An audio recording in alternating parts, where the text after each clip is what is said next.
adaptation. What's that? Cultural Cultural adaptation, she said. adaptation.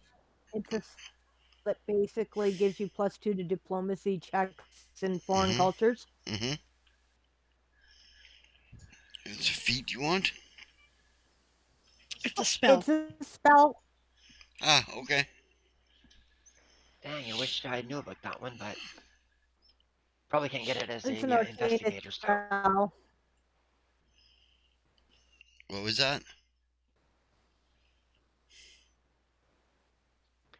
Oh, I said I probably can't get it as an investigator.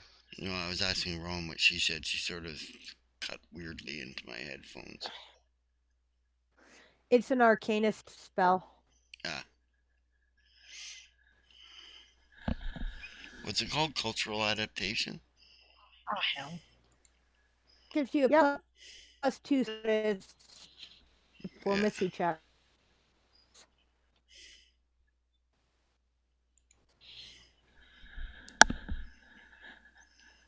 Shut down my Discord before I announced this. Haha. Hmm.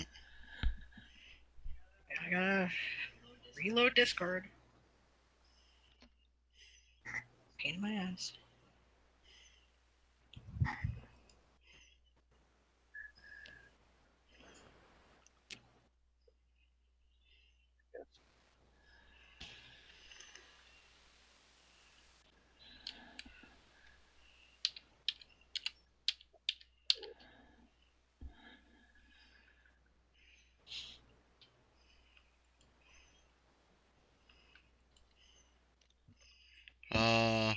Arcanist, Bard, Cleric, Medium, Occultist, Oracle, Psychic, Scald, Sorcerer, War Priest, Wizard. No.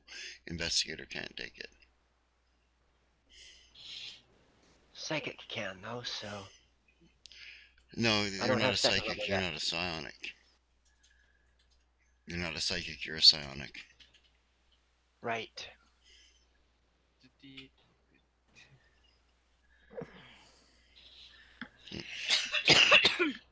Sorry, excuse me. One of the interesting spells. Oh, I'm muted. No, you're not muted.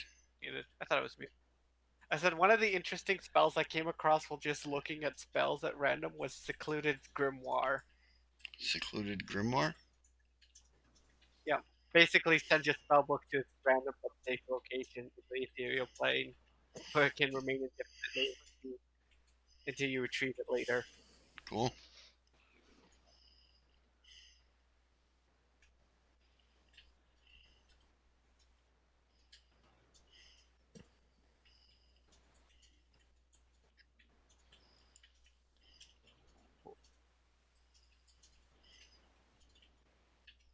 Last time.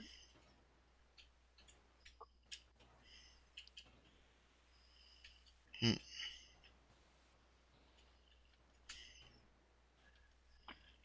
Okay.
Okay, you can start introductions. Hello and welcome once again to Toy Soldiers Old School. This is episode 34, Here Be Dragons. I'm Diane Morrison. I'm the creator of the Toy Soldier Saga universe, and in this game I am playing Celine Wintermist. On your screen, she's currently the third from the left on the back row with the owl. She is an idealistic young priestess who joined the Avalonian Imperial Navy and now the Marines in order to see the universe and maybe help some people out along the way. Her and my pronouns are she or they. Okay.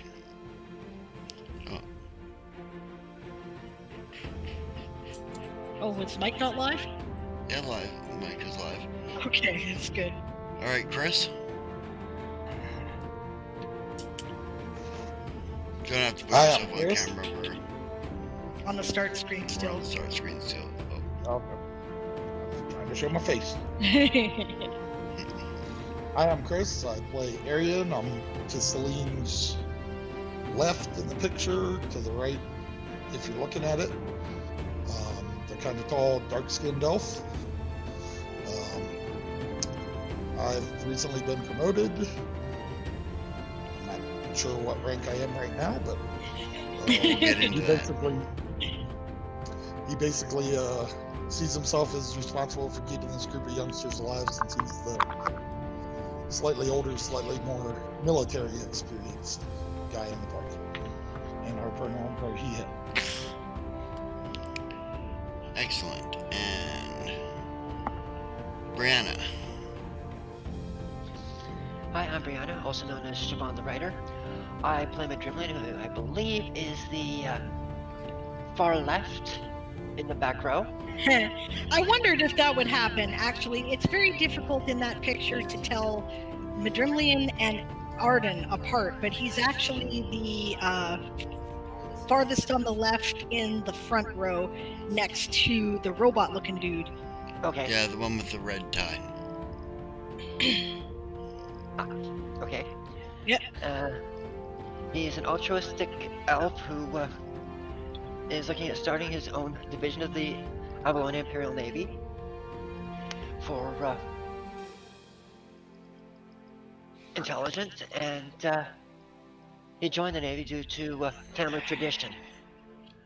His pronouns are he, they. Mine are she, that, she, her.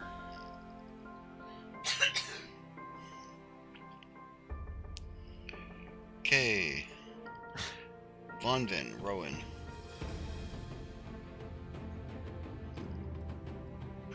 I'm Rowan. I play Vonvin. She's Starsong. She's a happy-go-lucky druid who's a little bit on the plump side, really likes sweets, and joined the Avalonian Imperial Navy to see the universe, fly on starseed ships, which are amazing, see new plants and animals and races, and some good in the universe, and occasionally she likes to, jab her spear into the groin of somebody who's causing problems, be they pirates or slavers. She is the one in the picture. Our pronouns are both she and her. Right, she is the one in the picture with the large staff in the back near the right with all the plant matter on it. Yep.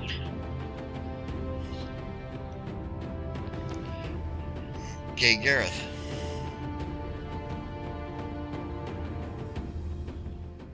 Hi, I'm Garrett. I play the part of Lyric, the robot who is kind of front and center in the picture there. And he ended up joining the Navy to figure out who restored his body to its current form. His and my pronouns are he, him. He's actually a gnome. He just, he's a robot gnome. Yeah. Okay, Arden. G-Man. Hi, I'm Taz, or G-Man No 99 on the internet. I play Arden Spellsword, a mega spell sword who is who crafts a lot. Yeah, he's the one in the very back on the right. I'm the one that. On the left. On the left, yeah. Yeah, that's right. On the left. The one with the rapier. Yeah. And your pronouns? My pronouns are he, him for both. Oh, wait. And Crowley.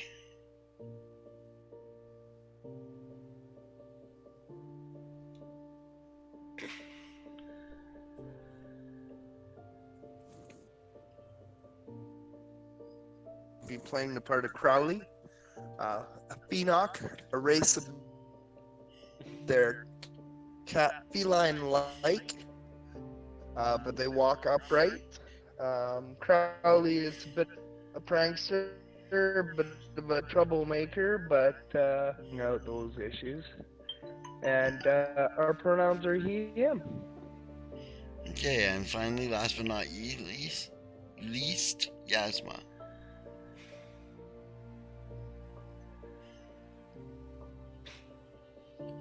Hi, I'm Dawn. I play the part of Yasma Snowin.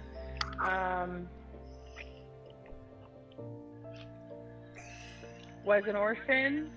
I say was because I've discovered family now, a dad and sisters. So that's cool. Crowley's my best friend. Met him a long time ago, rescued him, and we rescued each other, really. And yeah, I even got a boyfriend now. Things are looking up.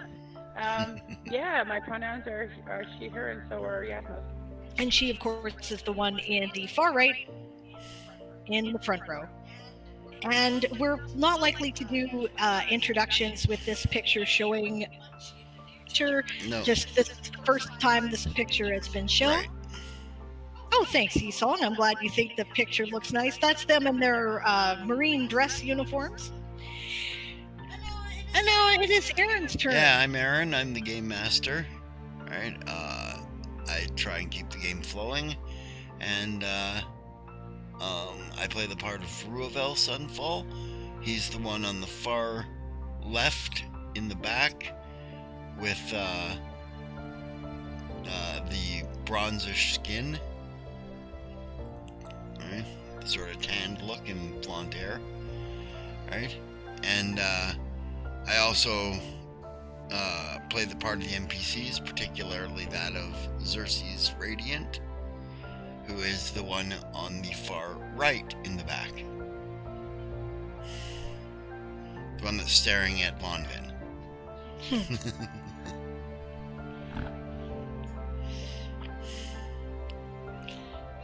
And Ruvel's pronouns are, and yours? Ruvel's pronouns are he, him. Alright, Xerxes are he, him, mine are he, they. All right. So, a couple of announcements. First of all, we are at 395 followers. Holy cow. Thank you so much for all your support, everyone. Also, thank you very much for boosting the stream. We got another stream boost option from Twitch today, and we are Already boosted, so that's really awesome. At 400 followers, of course, we will have another raffle, so that is likely to happen in the next couple of days, so keep your eye out for that. he, him works too, Siobhan. You're right, I should fix the moo bot. Thank you for pointing that out. Right. The other announcement is I've been doing the ranks all wrong. So in the process of this week, I decided I was finally, thanks to an idea from Barbarossa Sparklebeard. Thanks, Barbarossa. I don't think he's in the chat. I don't think he is, but he'll watch the VOD later, more than likely. Yeah. Right. He did uniforms for his developing empire in Hero Forge by using blank figurines. And I thought, what a freaking cool idea. I've been trying to get the uniforms finalized for the Avalonian Navy and the Marines for some time. So I did them. Right? And then that involved research into the different ranks in order to kind of get an idea of what I should be setting up. So I researched the Royal Marines. The Avalonian Navy is loosely based on the Royal Navy of the Napoleonic Wars time. It's not exact though. So if you're like, that's not how it worked in the Napoleonic Navy, I'm like, I don't give a You shit. could These give are a rat's ass. These are elves. This is space. That's right. The realism is not required here. Yeah, so, but it is loosely based on that, and there are reasons why things are structured in a certain way. Anyway, the Royal Marines have, and midshipman is not one of them, Mm-hmm. right? They go private, lance corporal, corporal, sergeant, sergeant major, color sergeant, second lieutenant, otherwise known as ensign. That's where that rank comes from. And second lieutenant, ensign, and color sergeant are approximately the same rank, except one's enlisted, one's an officer. That's about the same thing. Yeah, pretty close. Yeah. Then there's lieutenant, captain, major, and lieutenant colonel of the Marines, who is the guy in charge of the whole damn thing. Right now, it's because they were originally a subset of the Army, and of course, in our world, they are a subset of the Navy. They are not Army. You The know, Imperial Avalonian Army doesn't exist yet. right. Or it used to and doesn't anymore. It You can doesn't- look at it either way. Either way you want to look at it, it's not there. So this involved in adjusting the ranks of some people, right? First of all, captain, which is Celine's rank, is actually really fucking important, right? Like, it's pretty high, damn right. There's only 2 people that she answers to. There, probably a handful, like half a dozen to a dozen people that she answers to in the Marine Corps there. So special forces unit that's being granted a great deal of leeway, and obviously nepotism has something to do with that. We won't say it's nepotism. But it's nepotism. That's right. Okay, so the reason why the outfits are the way they are, the guys in the front with the red ties are lieutenants, so they are directly beneath Celine in the command structure, and they are of approximately equal rank, although Madrimlian has seniority. Anybody there with the blue ties and blue trim on their hats are ensigns. Who has no blue trim on their hats and black ties, although that may be difficult to see at that level, is a color sergeant. So that includes Crowley, who just got promoted into these ranks, and Irian Mythithus. Stands that may change, however, right? Yes. And that's something that is going to be discussed. After all, one of our color sergeants, who by the way is never referred to as sergeant, always referred because to that's as color. Yeah, color or color sergeant, right? Maybe getting a promotion because it may not behoove one of the imperial princesses to be dating an enlisted Marine.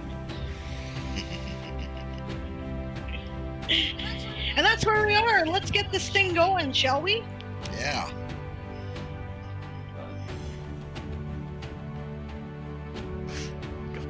My big streaming cup. I'm ready. Okay. I believe it's time for the intelligence officer's You got your report. camera on, eh? Yes, I intended to at this point. Okay, intelligence officer's report. I gotta pay attention to this because I missed last week.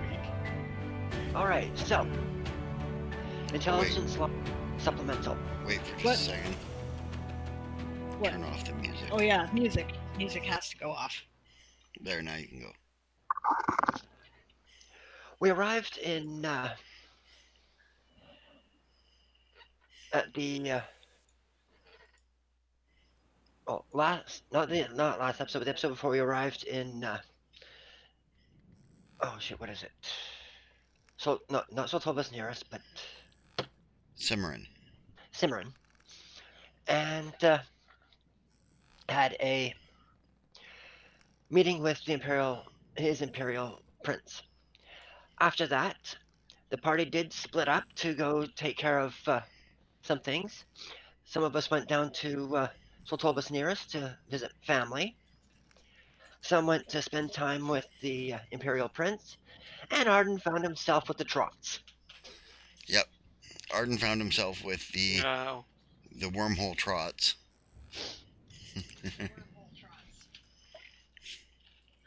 Well, I guess I got someone else to buy my materials for me then. That's fine. Yeah. Yeah, we would have got somebody to get your materials for you, yes. Ruavel would have done it if nobody else volunteered. Works for me. You're Crowley was over it headed to now, the though. market anyway.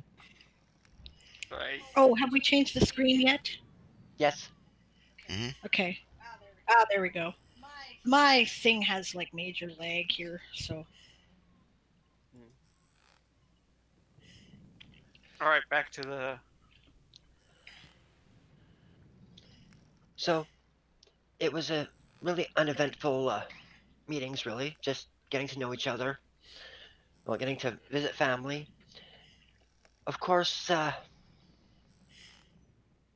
some people decided to enjoy a nice tryst and stole the water. Then the Imperial Prince came in and made ice water for everybody else.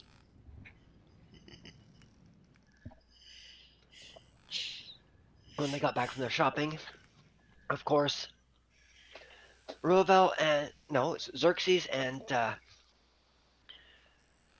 Madrimlian and Alistair are all down on Soltovus nearest visiting family. When Alessander. last, or Alessander, sorry. Yeah. When last we left them, they were having their drinks at the Rose and Thistle, Mm-hmm. and the others were all back together at the palace. Yep.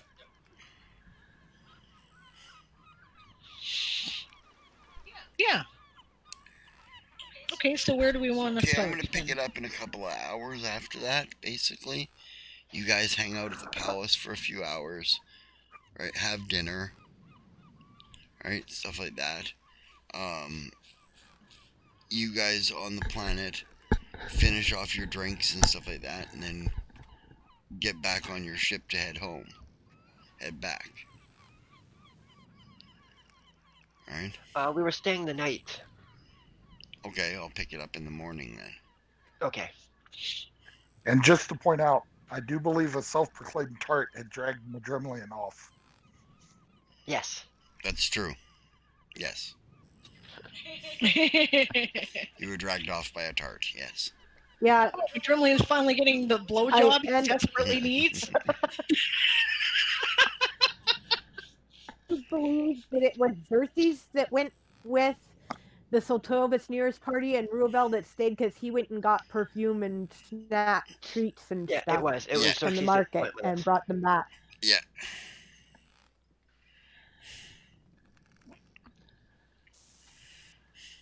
Nice. Yes, Celine was quite taken with the gifts. So if there's like perfume and you know, jewelry and shit, she's definitely wearing Yeah, it. he was just of the mind when he handed it out to the ladies of the party, basically. Just like, sort of like, I smelled it. I thought it smelled good on you. I don't know. I got no taste for these things, but It's lovely. Thank you. Now the question is Madrimlian taking a inn at the tavern, or is he taking her home? Take her home. Take her home. Make mom happy. Make mom happy. Take her home. That's what I was thinking. That's actually what I was thinking. Is he'll take her home, okay. sneak her in. Oh boy. Sneak her into his mom's house. She's giggling when she gets there. She's half drunk, not too drunk. Yeah, yeah. And we'll fade to black there. Yeah.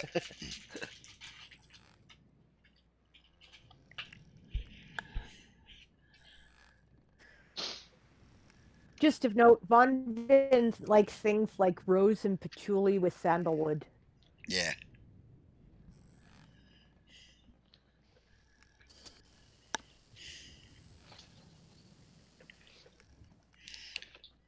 Well, Ruvel got you something very complimentary to that. Crowley says to Go ahead, Crowley. Arden, "Hey, next time we go into a wormhole, I've got a remedy, an old Phoenix remedy that'll help with that. Let me know if you need." I do believe that he is away from Mike. He posted in chat BRB in the meeting chat. Oh. That, and he was still on the ship because he couldn't get off the ship because of the trots. No, you could have caught up with him by now. Yeah, okay. Now, I once made this perfume that I called Luna, speaking of perfumes, right? And it was a combination of vanilla, ylang ylang, and lemon. And I think that's probably Celine's thing. Just, you know. Okay, I'll shut up now. Go ahead, Crowley.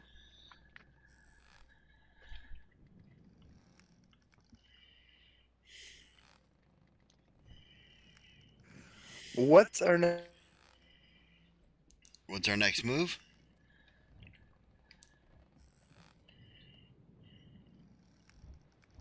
Is that what you asked? next move? Crowley's asking. Well, Ruvel says, I think we're supposed to meet back at the ship. Right? He's asking.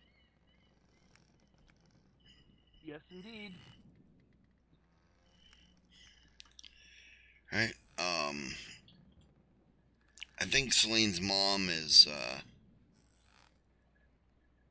getting us ready to head out. Yep. I do believe that we are supposed to be heading to Dragon Space tomorrow. Mm-hmm. Okay, stupid question. What's that? Brianna forgot to write down the name of the tart. He did get the name. The name was Dreamland, but Brianna forgot to write it down. Yeah, she introduced herself as Celeste.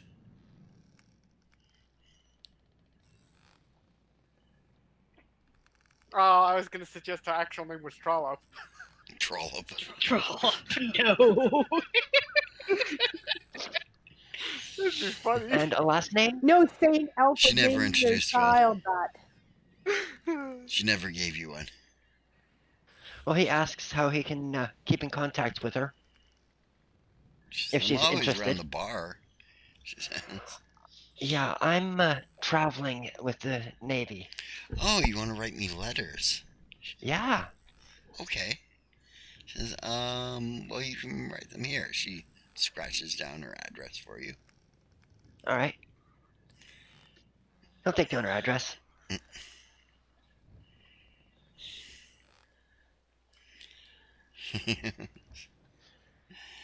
You're a lot of fun, Lilas Madrimlian says. Well, I enjoyed our time together.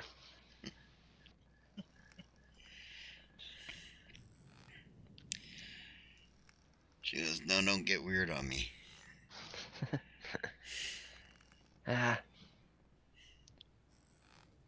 I'll try not to. Okay. I'm just a weird guy anyway. That's all right, she says. A lot of my friends are weird.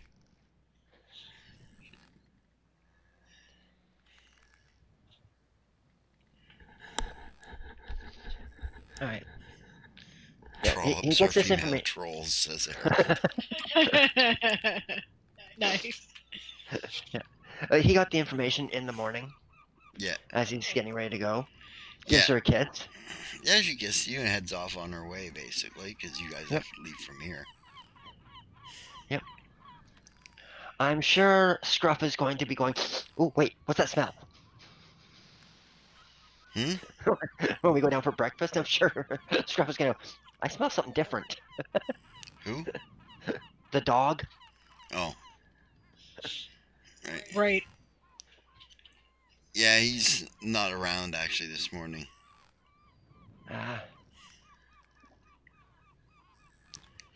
Your little brother's there, though. Hey, how's it going, Scamp? Good, he says. You're leaving Ready for us again, aren't you? Yeah, I am. Sorry I couldn't stay longer. But duty calls. Duty sucks, he says. Yeah, it does. Take care of Mom, would you? He says, I miss you already. Yeah, I miss you too. I'll let Dad know that you miss him too. He doesn't say anything. I know. AFK a moment. Yeah. He's a little angry with your dad in the last little while. Yeah, because he took me away. And he left too. Yeah.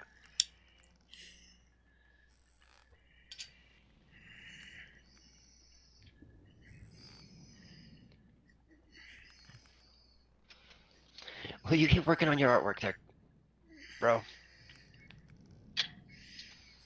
Okay, he says.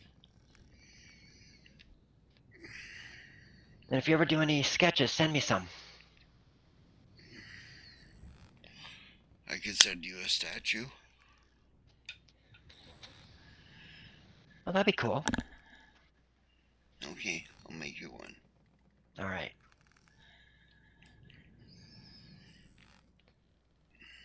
Yeah, give him a hug. Yeah, he hugs you back.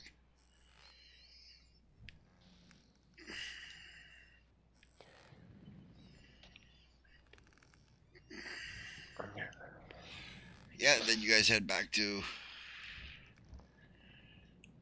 Oh, wait for Alessander. Well, yeah, I'm But saying yeah. he shows up and you guys head back to the ship. Yep. I'm making a long story short, I'm trying to get on with things. Yeah, I know. Sorry. Right? No, it's important to roleplay with your family and stuff, but...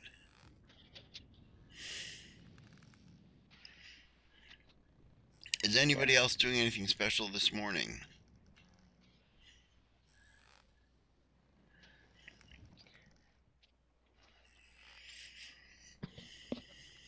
Making sure that we pick up the rings and the documentation that Mm-hmm. The prince wanted to give to the ladies. Yes. I have to wait for Sable to get back for that. Because...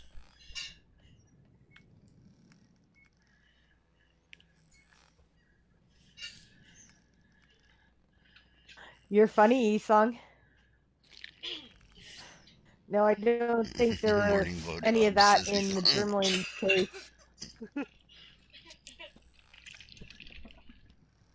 Yes, there is a reason why this is a mature channel. Okay, there we go. Yep. That would be why. Uh-huh.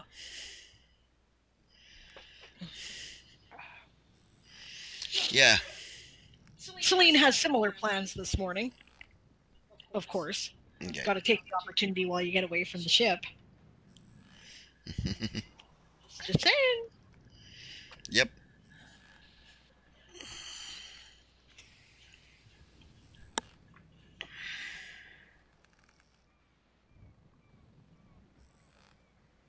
You can say trollops now. It's been allowed.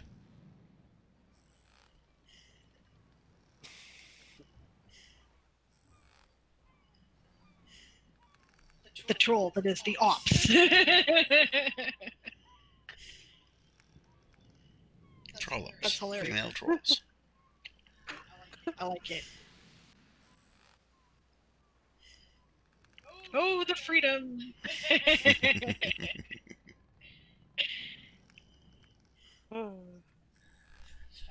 It's funny. Okay, so...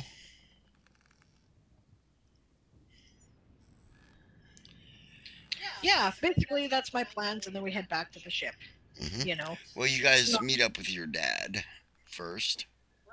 Right. He hands you each a small jewelry box. The rings. He nods. Thank you. Thank you, Dad. This, this is a certificate of birth. He says, if anybody questions your Credentials. credentials, he says, get them signed by Esteban when you get there. Okay. Will do, Dad. So it's official. I have a dad. Yes. We have a dad. Yeah, says Celine. Never thought that would happen. She grins at Yasma with the whole shared smile of like, isn't that awesome? Kind of. Yeah, Von Bin. Then what? Is all smiley too. Oh, Me too. okay. My mic to have trouble hearing with me, but I think it just has to be my voice tone because Sable always catches it. Yeah, I know. It's my headset. It's not your microphone. Yeah. Yeah. It's my external sound card that barely works. That I gotta replace. I should replace that. I'll do that Yes, after you the should. game. There you go. You should. Alright. Well, they're only about $10 to $20. The problem is you got to order You them. gotta order them online. And the last one I ordered one, but and I only paid like $8 for it. But it only had a single input for headphones, nothing for microphone. It's not going to work. Yeah. You know what? Yeah. Order from Newegg. They have best quality. Yeah, no. I order from Best Buy usually.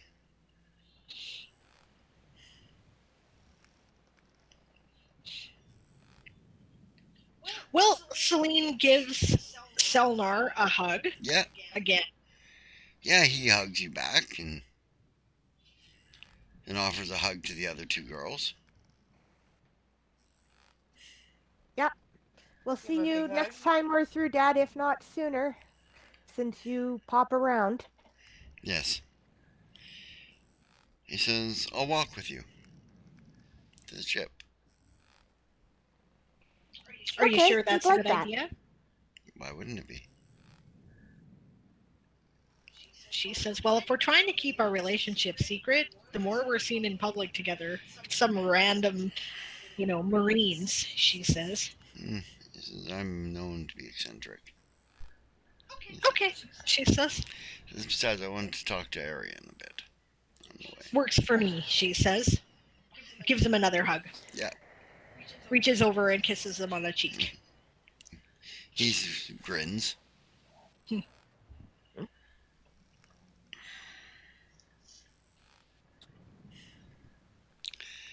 Yeah, as you walk back to the ship, he sort of takes Arian to fall back away from the group a bit. I will. He says, I have to ask you a serious question, Arian. Are you ashamed of your noble heritage? I'm not, sire. I didn't even really know of it until recently.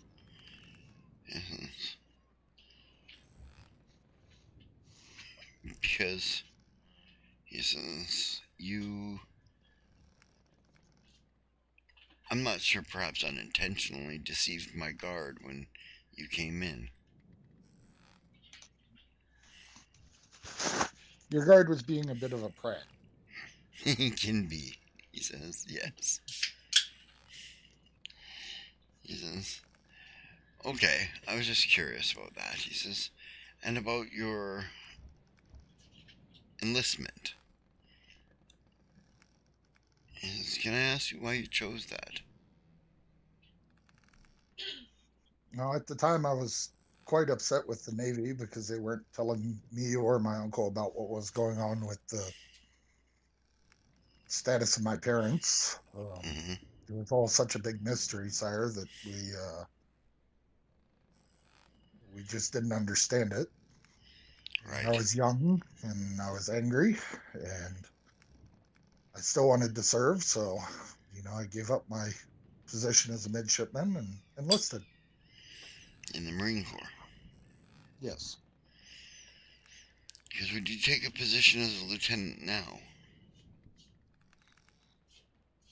If one were offered you.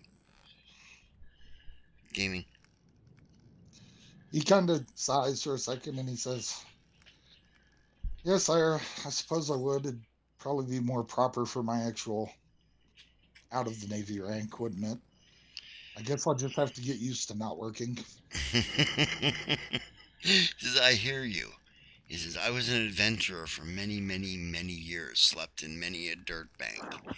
He says, but he says, when I became the Imperial heir, because I wasn't raised the Imperial heir, he says, right, it's like, now they don't want you to do anything. They don't even want you to tie your own shoes. So I relate. He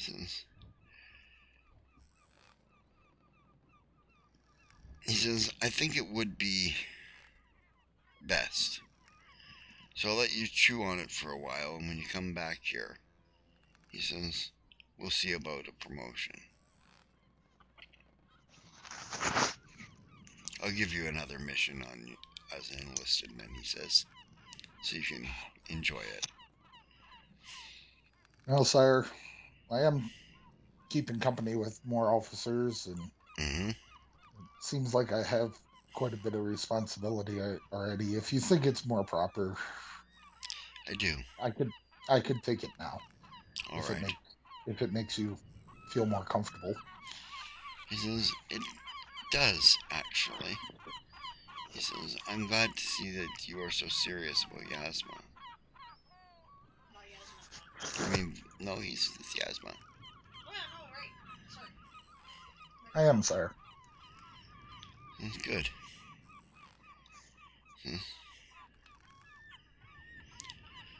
I hope it works with the two of you.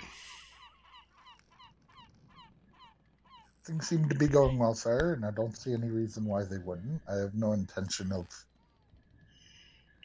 Doing anything foolish or stupid. yes, or betraying the trust she's put in me. I As know I it said. took a lot for her to open up, so. Yeah. Alright, I'm gonna give a commission to your captain on the way out. He'll probably be commissioned in space on the way. Thank you, sire. Since that way there's a lot less fanfare about it. If I deliver it directly, then people will. Yeah. Yeah, I understand, sir. Yeah, and fed them. Mm-hmm. Yeah, kitties are all in, and dinner is done and in the oven.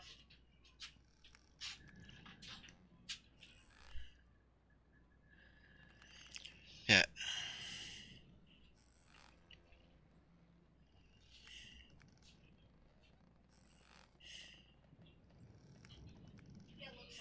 Yeah, looks like Sable's gonna have to alter her brand new pretty picture already. That's okay.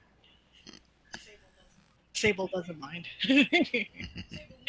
Sable knew that was possible when she did this week.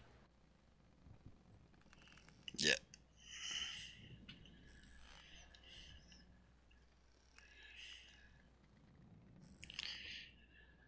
Yeah.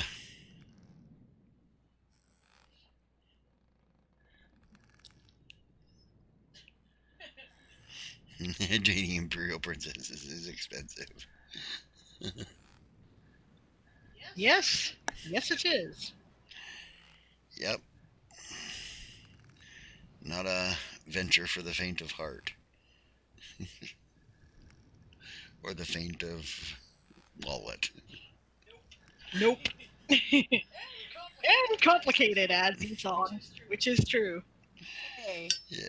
Yasma's pretty low maintenance. She's not a valley girl.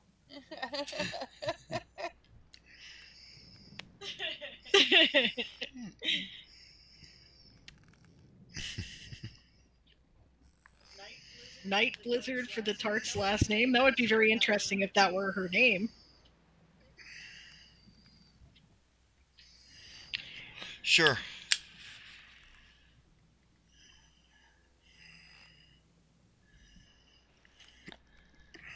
Yeah, so Very last interesting, as a night matter of lizard fact. sounds good. What's that? Rowan?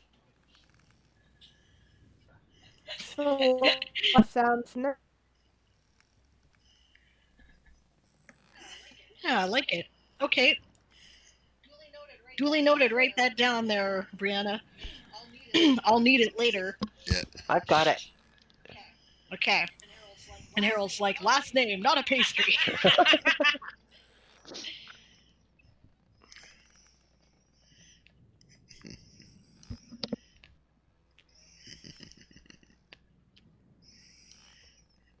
Okay, so you make it back to the ship, right? Yep, head aboard. Yep. And then Sonar's piped aboard. Yeah, they turn out the fancy dancy stuff for that. Yeah. They're like, oh shit. You didn't tell us. They're like you- slapping their dress uniforms on and, you know, combing back their hair in a hurry. And they're like, why didn't they announce him? Damn it!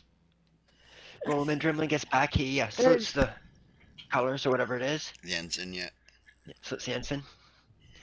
Permission to Yep. come aboard? You have warrant. Alexander, too, because he's with you. What was that, Aaron? You have warrant. Okay, any boards? Right, you don't have to ask to come aboard. You have a warrant. Yeah, just salute Right. the ensign and come aboard. Right. Yeah. Yeah. Alexander says to you, this is before he arrives back, I assume, before Selnar gets there, and the girls and whatnot. He says to Madrimlian, so how was your trip when you visit with your family? Oh, it wasn't too bad. Interesting night, though. I heard a rumor, he says. Well, you should know you left the same time we did. I mean,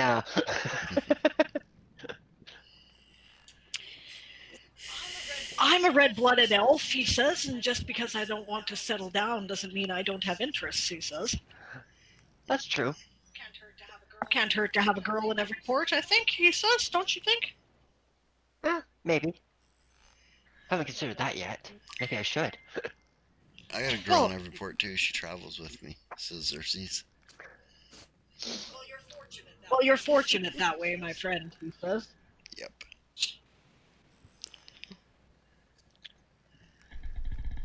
Says that perhaps it's just as well. I think I would be very awkward to be in a relationship with, he says. To be honest, I was considering broaching the subject with Bonbin. I'm a bit jealous, he says. I don't own her. He smiles at her, hopefully. As they start coming aboard. Arian will lean forward to Celeste and say, ma'am, do we have to look forward to this every time you three come on board now? I mean, you're just one step down from him. Oh, What do you mean, Celine? Yeah. Yeah. Who'd I say? I did know. Celeste? He's Celeste, which is the name of the sorry, tart. Celine. Yes. And I guess I should say,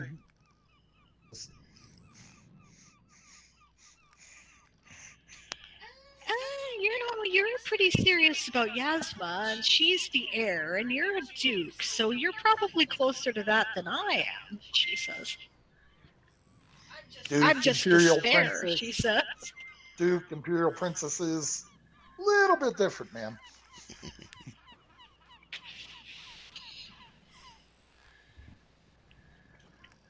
Yeah, well, she says. Ideally, no, because we're trying to be low-key, right? She says. Yep. Tell that to your dad, ma'am.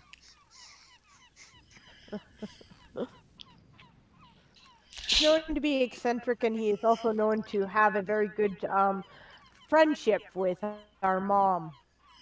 Yep. Which he does display at this point as he goes over to her on deck and gives her a kiss on the cheek. Celine, stands at her station and puts herself at attention as properly part of the crew now. Yeah.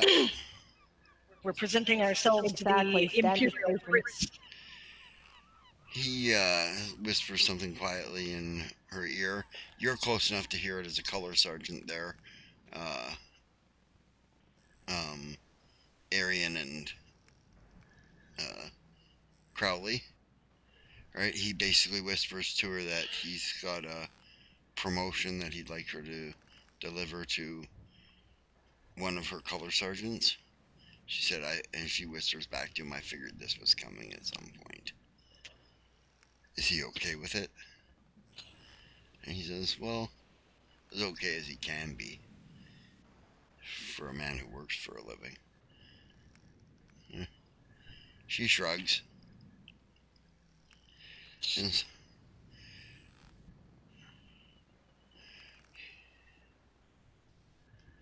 it'd be really hard to redo Crowley's too. No, easy enough. Yeah, he says, and while you're at it, promote Crowley to ensign too. Says, all right, she says.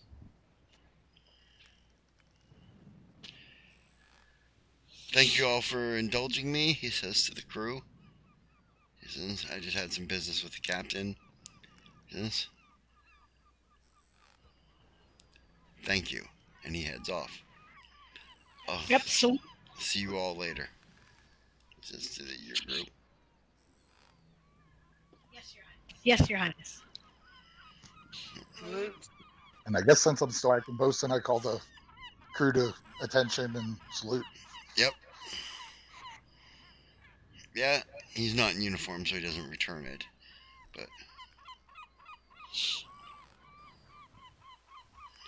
But he does nod his acceptance of your guys' salute and heads off the boat. Captain says, these are our orders. She unfurls first the document that he just gave her, and she says, Color Sergeant Arian Mithrasis, Color Sergeant Crowley, please present yourself in center.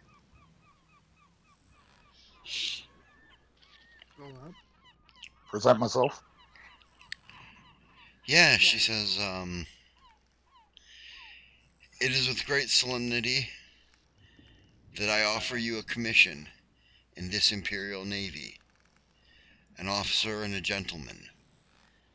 Yes, she says.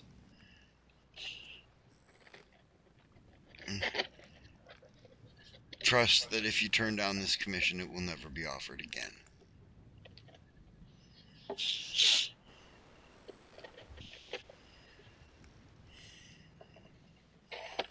She waits for your guys' reply. Accept the commission with great gratitude. Okay? Arian accept as well. Yeah, she has her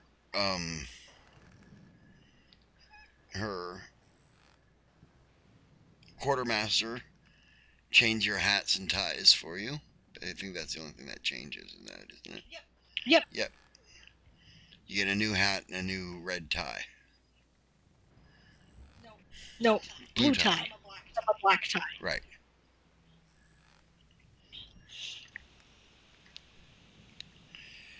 She says, and welcome to the command of the Navy, she says. I'll trust you'll probably keep doing the same job you've been doing this whole time, the two of you. Yes. Avalana. What's that? Avalana? Okay. Avalana. Says, good. That's pretty much what I want you to do. Yeah. She says. Of course, now she has to promote somebody else to acting bosun because that would be beneath his station to do that role. She says, I want you to pick a bosun, ensign, Mithrasis. Somebody you think is worthy of the title.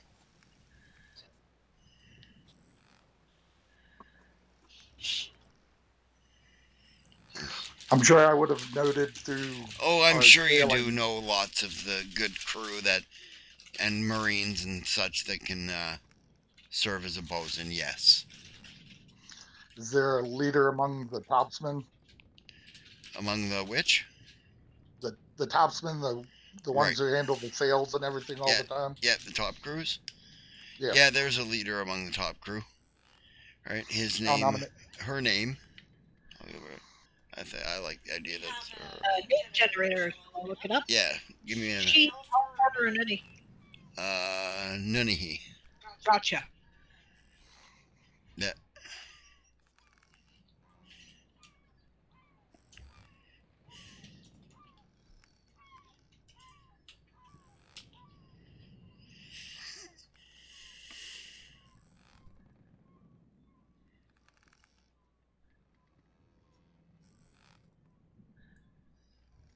As we wait.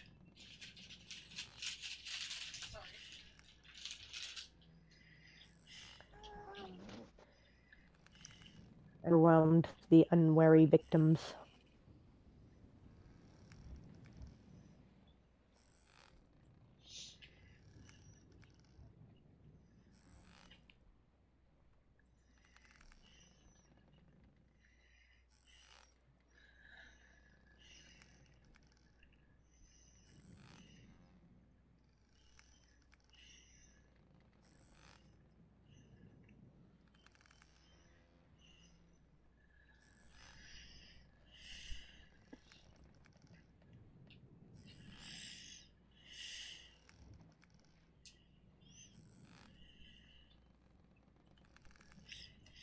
How about Area Autumn Flower? Area. Sure, Autumn Flower. I'll nominate Abel Autumn Flower. Okay. Right. She calls her forward, of course. And she says, Abel Autoflower. And Lieutenant here has recommended you for bosun. You feel up to it? Yes. Avalana, she says. Take your whistle and dismiss the crew to stations. We're leaving port. I'll get on our orders. She rolls out the orders and basically tells us that you were to set sail from here to Port Inn in Alara. Right?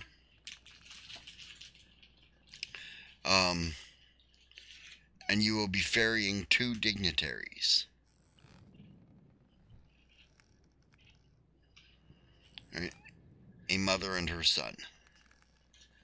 Friends of His Imperial Highness.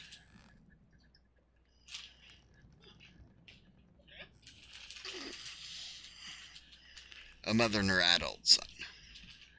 They're Illyri. They live a long time.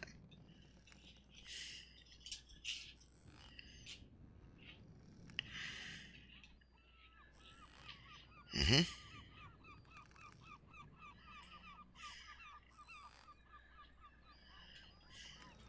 Surprises.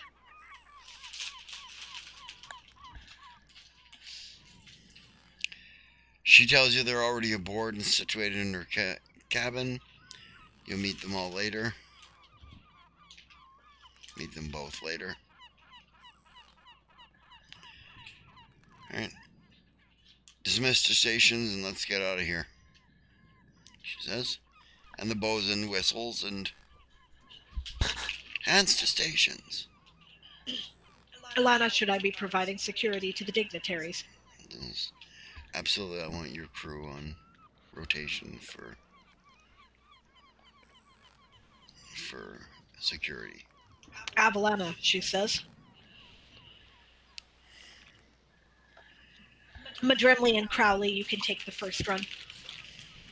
Avalana.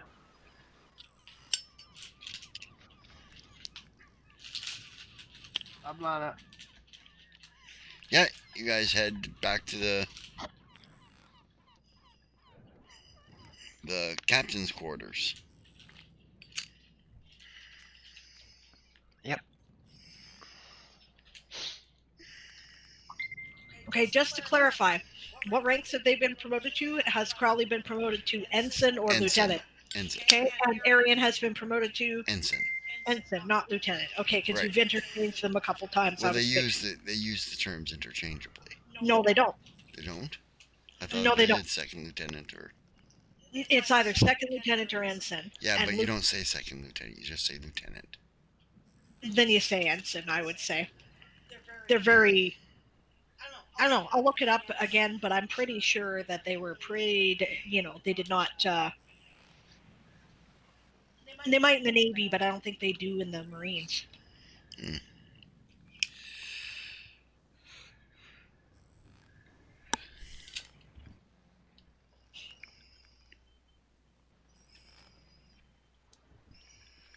Oh, never mind. I'm mistaken. They're very firm about the color sergeant address, but Mm. they don't seem to be that. Like, they made a point of noting it, but they didn't note it for lieutenant and second lieutenant. So, okay, maybe not. Yeah.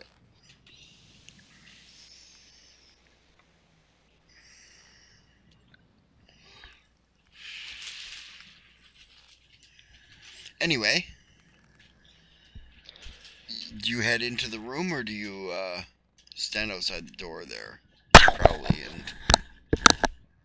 Stand outside the door. Okay. Because we're security, therefore no one's getting into the room until we're told they can go in. You don't knock on the door, introduce yourselves, and say that you've been assigned to provide security.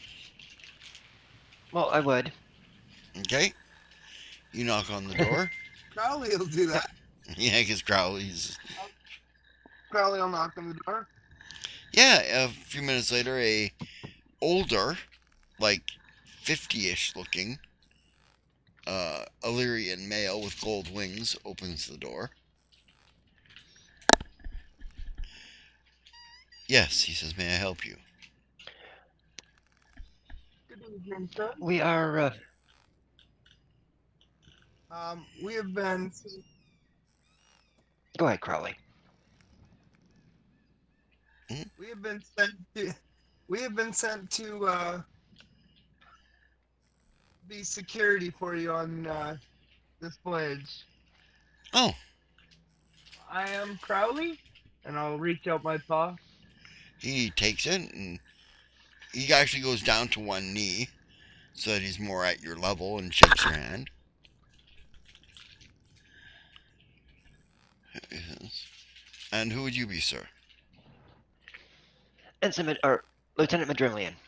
Lieutenant Madrillian, pleased to meet you. He says, come in. With all due respect, our position is out here for security. I would like to introduce you to the other person that you're... Very well. Guarding. I will come in. If you to go to the I can go in and meet we can take the turns. other party. He says, alright, definitely. He says, I'm sorry, I didn't introduce myself. My name is Valdalock. Valdalock Spellbound.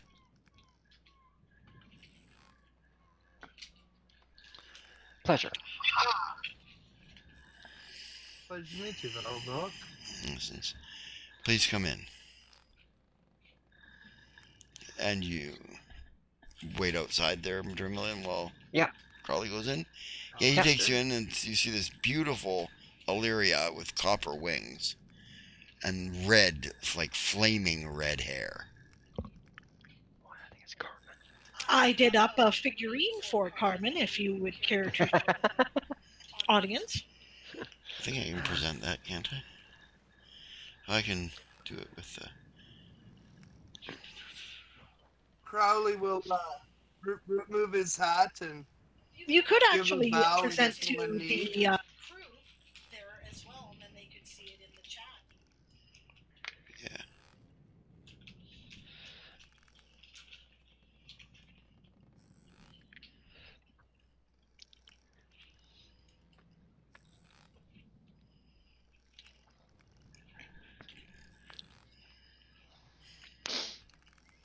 All right, question. When he introduced himself, did that trigger any historical memories for Madrimlian, who has been doing research, remember? It the name sounds familiar. You're not sure where to place it though. It's out of context. Yeah. I was thinking of when we were researching the Maker's runes and stuff. Was where it come up originally, if I remember correctly.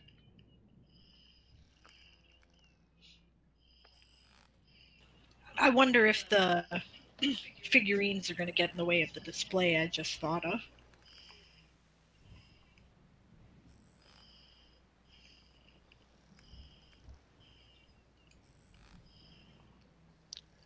Okay.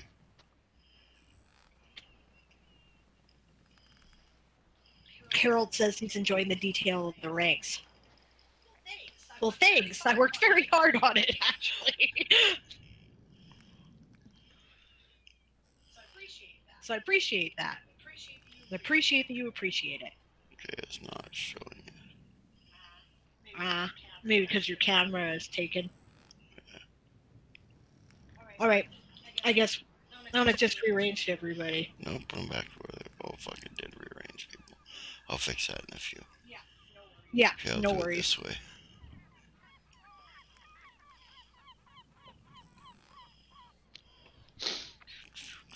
Yeah, I have to show your presentation screen or something.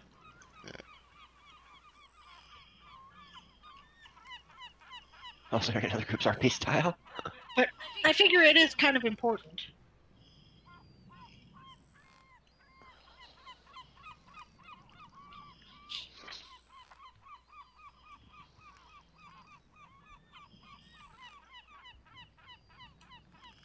Trying to move it up ahead of everything. I hear you.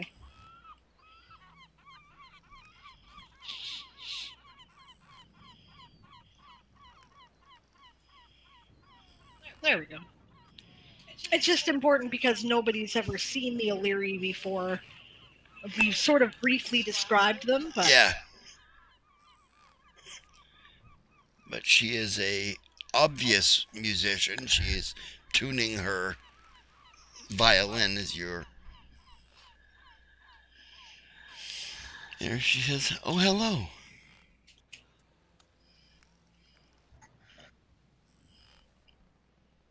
Greetings, says Crowley. She says, "I'm Carmen." I'm been sent here to I am Crowley, at your service. I've not seen a Phoenix in a very long time. She says, I'm proud to say that I have known quite a few of your kind.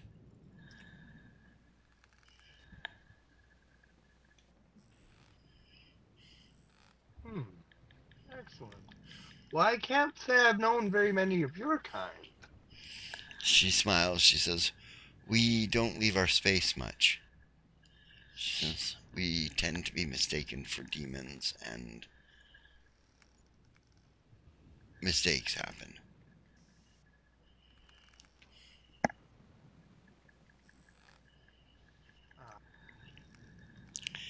Well, believe me, I know known my share of mistakes. She says, well, she says, I hope you won't be making any now.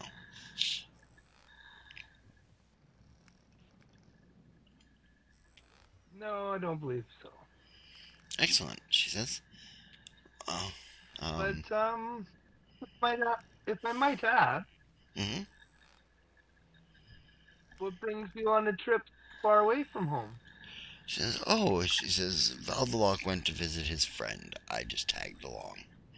She says, I hadn't been here before. She says, not since they moved into space anyways. She says.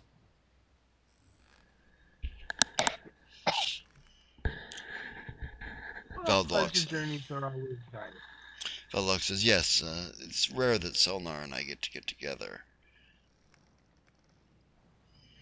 He says, so we relish the opportunity to bump heads and formulate new ideas when we do.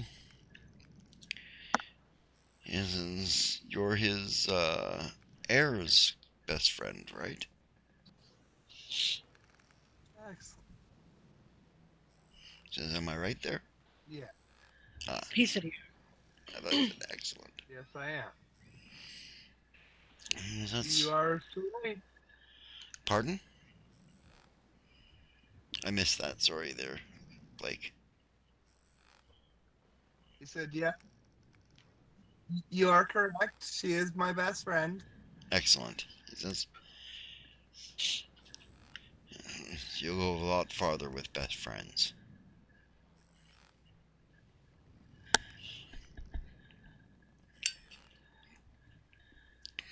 Well, when you know you can count on someone, it makes a difference.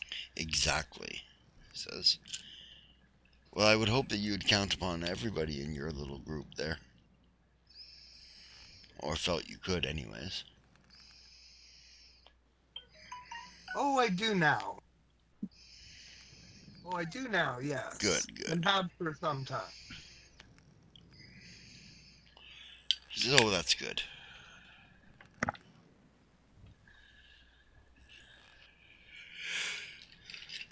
He goes, well, I guess I'll introduce your companion to my mother.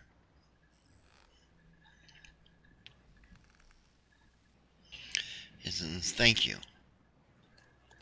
And what might strike them as a All little right, then. odd is that Veldalock looks older than yeah, Carly way does. older.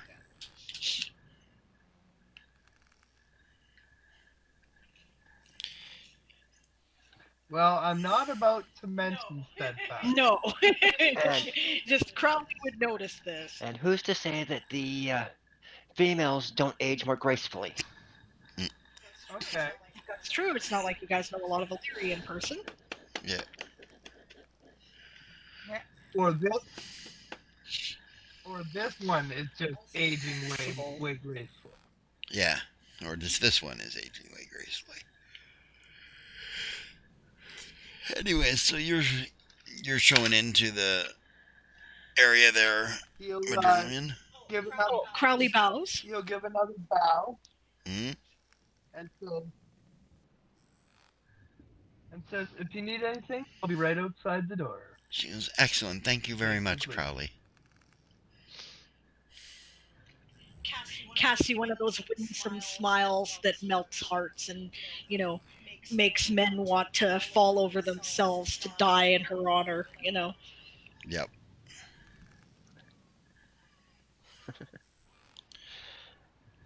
Yeah, so Madrimlin will go in when Crowley comes out. Yep. And you are greeted by this beautiful, red-haired, copper-winged Illyria. Bow to her. She Milady. says, and you are, Lieutenant? Lieutenant Lilas Madrimlian. It's a pleasure to make your acquaintance, Madrillian. The pleasure is all mine. She says, you've never seen an Illyri before. Not up close. Before. No, when the Illyria ship docked just after we got here, I was paying attention to the comings and goings. Ah.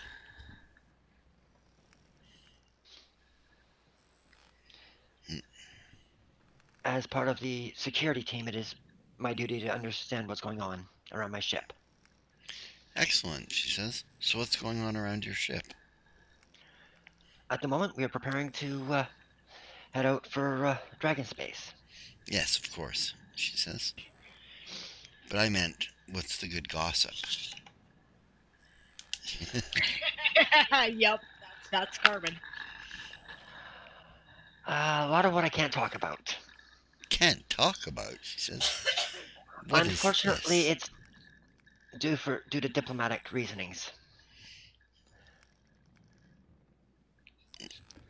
Yeah, she gives you a kind of miffed look. Not exactly, but wrinkles up her nose. Yeah. You know, she's got freckles, you note, around her nose. She's like, really? That kind of look. You're gonna pull that one, she says. My lady, I have not been given leave to discuss it, is what I'm saying.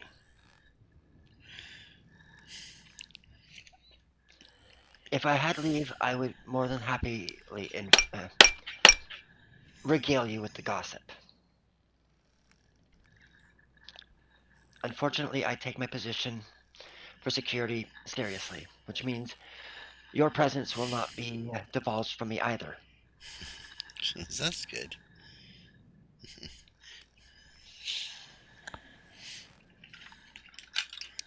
Because let's hope that there's no reason to have to hide my presence. That is a hope. But in case it is necessary, my lips are sealed. My lips are sealed. Mm-hmm.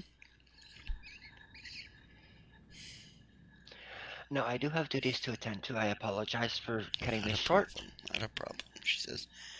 If you have need of anything, let us know. There will be somebody stationed outside your door at all times. Of course, she says. Right. She says, if you have a moment, she says, can you ask the captain to attend me when she has time? I will see to it. Thank you. Bows again and Yep. backs out, showing full deference as if she were a highly placed noble of a foreign court, which he's presuming she is, especially since she has dealings with Selnar, and he's highly placed, so... She did say that her son was Solnar's friend. Yep.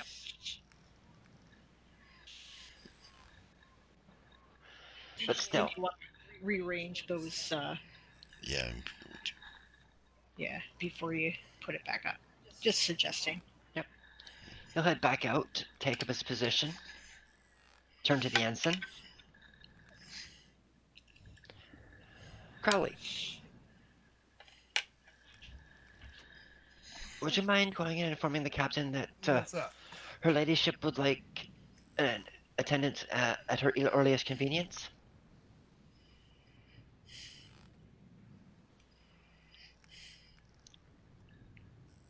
Avalana. Take that off. But Dreamland just gets a shocked look on his face. When did I turn into a woman? Yeah, it's Avalan for the men, not that. Avalana. Yeah, The sure. appropriate one is. Yeah. Yeah.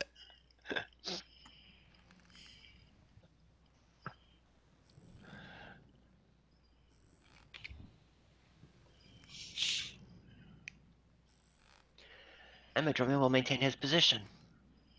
In the meantime, since we are not on guard duty, those of us who are not sleeping rotation, which will be about half of us, Yeah. right, will change out of our dress uniforms because those are only used for Marines for like actions or for, guard duty or whatever. Put our slops on, which is the same as the other sailors of, various. I mean, like I think the ensigns get a different outfit, and the captain and lieutenants get like work shirts as opposed to dress shirts, basically. But otherwise, still have to wear their hat and coat so that people can differentiate their rank. Right, but change that up and put us to work in our stations, which for Marines is doing the things that other sailors do while we're not Just doing Marine stuff. Yep, doing other things, cleaning decks and Well, repairing for us sails. being officers, guiding these crews that do that. Organizing sail repair, possibly drills. Von Vin will be stationed back in the garden. Scouting. No scouting. We have no need for scouting. We're on a ship and we're in a friendly harbor at the moment. So It'll be, you know, managing crews, managing maintenance, Hmm. going through the sales to make sure they don't need repair, um, shit like that.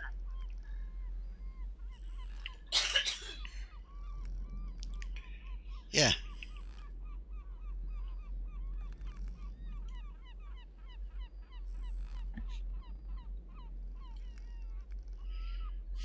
A pain in the ass with that thing. We got to rearrange the things every time. That's all right.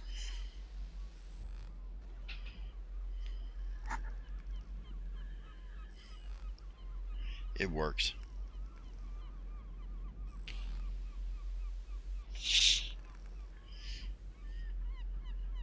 It's fun even.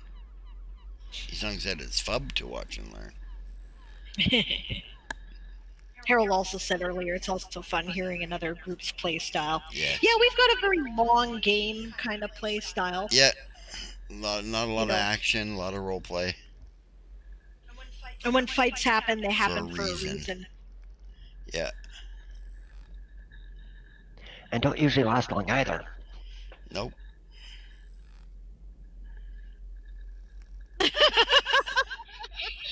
So far. Mostly because Crowley fucked up. What's that? And mostly because Crowley fucked up. So far. I mean, the war hasn't started yet. Yeah. There'll be more action when the war starts.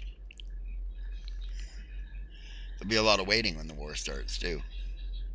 Because that's what war is. It's a lot of waiting punctuated by extreme stressful action for about 30 seconds and then a lot more waiting. Yeah. Because you gotta wait for everybody to get into position.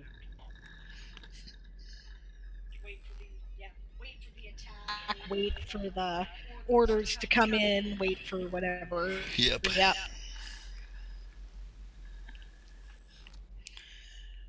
I just remember that. Is that a Nelson quote? I think he said something similar, but I don't remember exactly. Just a second, I will look it up.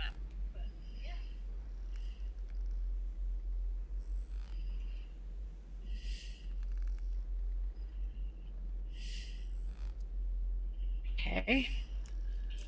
Came up.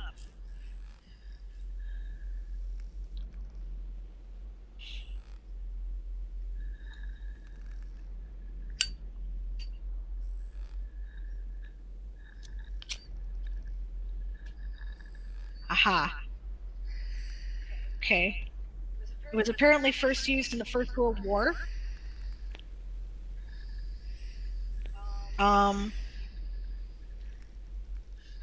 But we can't really credit where it came from. Guy's Hospital Gazette, 1914, said the best definition I have heard of modern warfare is months of boredom punctuated by moments of extreme terror. From a snippet of the New York Times, Current History of the European War, 1915, someone described this war as months of boredom punctuated by moments of terror. Same phrase used in the First World War, such as the Fight for the Future, 1916, by Edward Arthur Burroughs. Months of boredom punctuated by moments of terror. So, a bunch of different places. It obviously was something that was going around in the trenches that was picked up by people who were writing about it. Mm-hmm.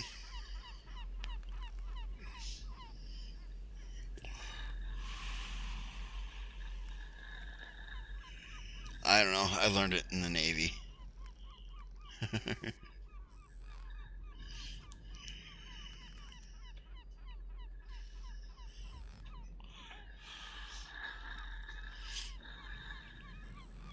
All right, so we see to our duties aboard the ship. Yes, and the ship takes off into space with you on board. Whoosh! Dun dun dun dun dun dun. Dun. Yep. Da da da da da da da da. We fly over the space map now. Yep, with a little red line. Yep. Bring up our map of known space and Indiana Jones travel. Yeah.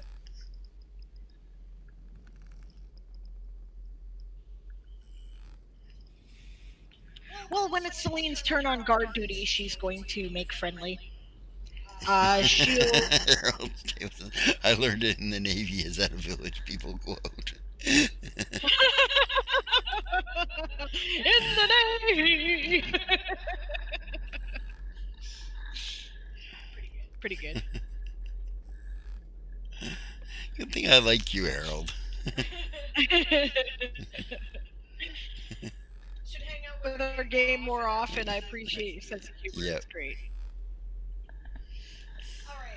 All right, so like I said, I'm gonna make friendly, and I think I'll have.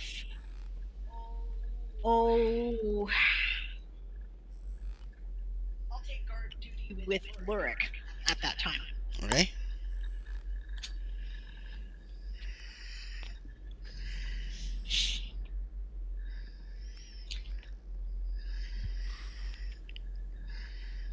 Yeah.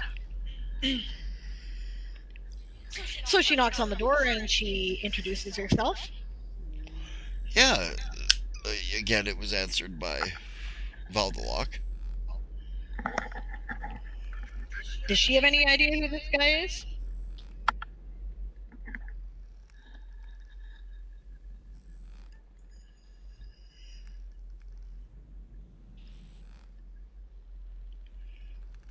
No. I'm trying to think. Okay. She might know who Carmen is. Right. Why would I know who Oh, religion. That's right. Why. She says, "Good evening. Sorry for disturbing you. Not a problem. I'm Captain Celine Wintermist," she says, "currently on your guard detail. This is Ensign Lurik, and he'll be joining me," she says. I thought there was only one captain on a ship. Well, I'm major while we're on ship, but my rank is captain as a captain of the Marines, she says. Okay. Just come in, I'll introduce you to my mother. Thank you, she says. Yeah. He says, my name's Valdalock. Valdalock Spellbound. How do you do, she says. Shakes both your hands. Yeah, we'll do this while the guard is changing, so there's still two people outside. Mm-hmm. Yeah. Yeah, and brings you inside to where you see Carmen.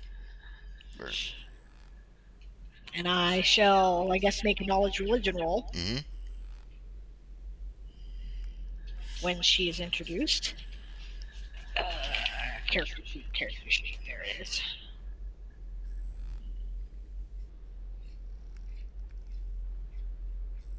Oh, never mind. I don't have knowledge religion. I have knowledge arcana. So I'm actually more likely to know who Valdalock is. Yep. I'll roll it. Oh, well, a 12-sided die isn't going to tell me, so. I fail! Catastrophically. There's my 20-sider. Oh, that's not bad. 17 on the die, plus knowledge arcana of 10, so 27. 27, yes, you have heard of Valdalock Spellbound, because he's a famous wizard. The Valdalock Spellbound, she says. There's another one. Well, I suppose there is, but he says... I suppose it makes sense. I mean, after all, you are the Imperial Prince's friend, she says. I imagine he would associate with other mages of similar ability. Oh, he is not even comparable to me. I believe you, she says with a grin.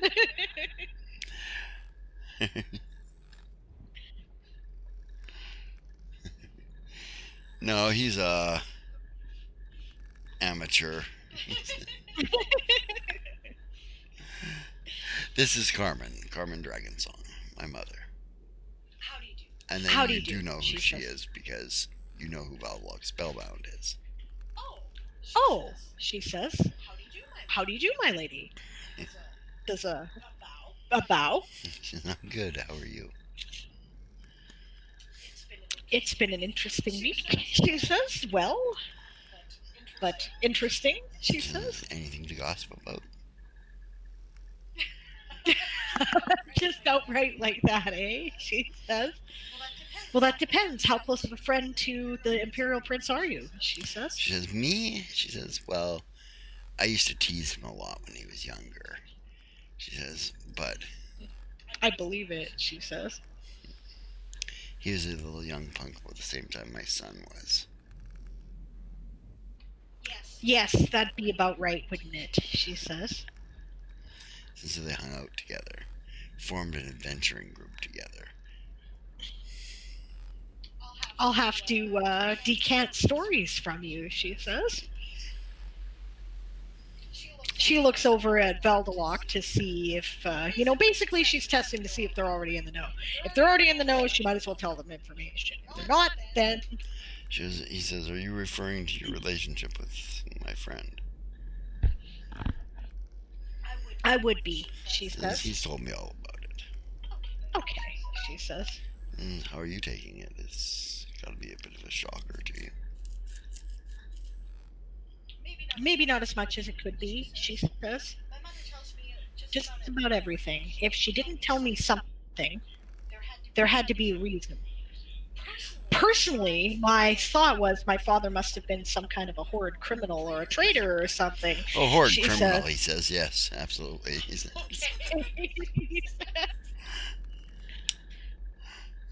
Sure, I believe that, she says.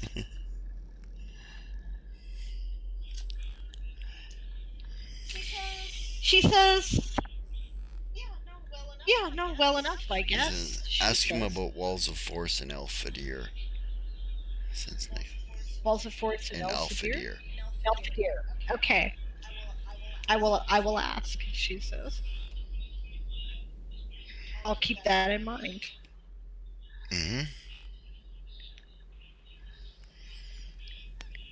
She says, well, I imagine you're probably up on my best gossip then, she says to Carmen. I don't know, they don't let me out much, she says. Really, she says. They're afraid I'm going to get into trouble.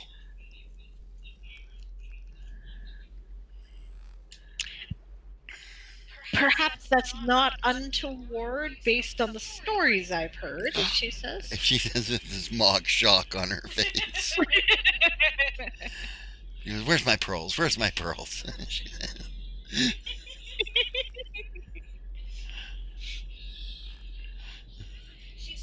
She says, well, I imagine our very existence would scandalize the Elfar court. Probably, she says, but they could use a little scandalization. She grins. I agree completely, she says. And I imagine you've been informed about our relationships and whatnot as well. Well, there. You probably are all my best gossip, she says. So, what's your boyfriend like? I like him, she says. I might keep him around. He's not a little noble Pratt. He was, but Arian kicked him into shape, she says. Good. This has always been my problem with Alfar, she says, is they think they're better than everyone. He never did that. I've got to give him credit. Yeah. He's always been... Well, I mean, she thinks about how long they've known each other now. I'll tell you in just a second. 1, 2, 3, 4 months. Almost exactly. 4 months tomorrow. Wow, has it only been 4 months, she says. What's happened in those time, I guess, she says. But as of 4 months ago, he was always very respectful, made a point of trying not to be the common Elfar, she says. Never did treat me with any kind of disregard. As a matter of fact, I met him on Aura Race, and the first thing I did was planted a kiss on his mouth, and he was quite receptive, she says, which is probably why I'm with him now. Gave him one he couldn't forget. Good. Yeah. She says. Yeah. We'll see what happens, she says, but I'm liking where things are going. Good. She says, now it's your turn. Okay. May I ask what it is that you came to see my father about? He says, I've been researching a new spell. He says, I hit an impasse. Ah, she says. He says, I could not figure out the somatic component to get it to work right. And was he helpful in that? He was, actually. He says, Great. he helped me break through the block. I came up with it myself, of course, but he helped me break the block that kept me from figuring it out. She says, he's a bit enigmatic, so I am curious about details. Okay. What he likes, what he's, what he does for fun, she says. What I should get him for year's end, she says. Okay. What you want to get him for year's end is something that you have either made or thought of. I can do that, she says. It's because he can buy anything he wants. He seems to really adore Newt. Do you imagine that... he adores Newt for sure. Okay. I'll keep that in mind for things like that too, she says. Is that what you guys do when you get together, is spell research and magical discussion? Mm-hmm. Go to the bar, drink, do spell research. Okay. What do you drink? She says. I drink rock. Of course you drink rock. You're an Illyri, right. She says. Only red, though. I don't get too hammered. Nods. He doesn't strike me as a man who likes to get too hammered either. Nah. Good brandy to get a buzz on, and... Good brandy. I'll keep that in mind. Brandies and wines. He collects wines. That's something you can always get him, a rare wine. Something that he hasn't tried. What hasn't he tried in a couple of thousand years, she says? Well, I'm sure there's a lot of things he hasn't tried. We haven't had a lot of contact with orcs, ogres, goblins, and, the Fomorian races in general. Right. Giants.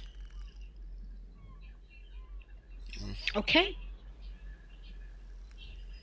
Good to know, she says. Thank you very much. I appreciate that. No problem. I've probably spent long enough here. Probably keeping your... to be relieved, she says, so I will catch up with you more later. Sure, says Carmen. Come on in anytime. Thank you, she says. I'll come in when I'm off duty. Okay. Yeah, you go out and relieve the guys on duty. Yep. Yeah, I just wanted to make a point of, making sure that she was friendly, because she would... Plus, she's curious and likes to know all the good gossip, too. Yeah. Yeah, Madrimlin just keeps his ear to the deck and he listens to everything, if he can.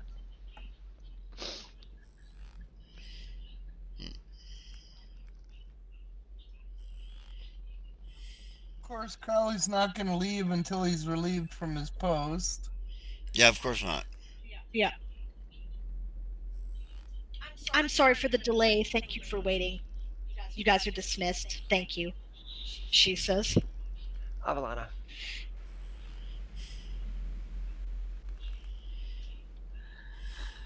Do you know who they are? She says to Madrimlian quietly. Not entirely. I just know that they're high up. Valdalok is one of the greatest archmages of the modern time, she says. I thought I recognized the name, I just couldn't place it. Oh, and he's a scion, too. You might want to talk to him. I probably will. Sentimenting, of course. She says Carmen Dragonsong is, by all rumor, a divine avatar, she says. I don't know how true that is, she says. But she's taken something that's keeping her looking young and fresh, I'd say. Yeah, she looks younger than her son, and that's, I'm not sure if that's cultural, a racial, or it could be divine. That's true. I don't know a lot of Illyri, so I can't speak to that. But that's the rumor anyway, she says. And there's a lot of stories about her, stuff that's almost mythological.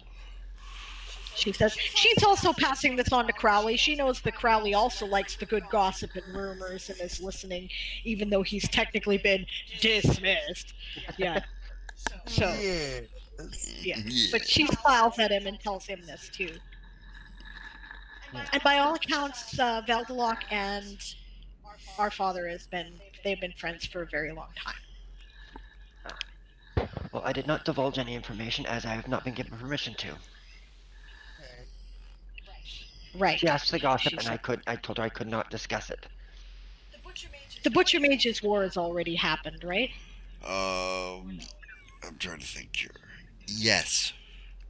Yes, it did about 125 years ago. Okay. Yeah.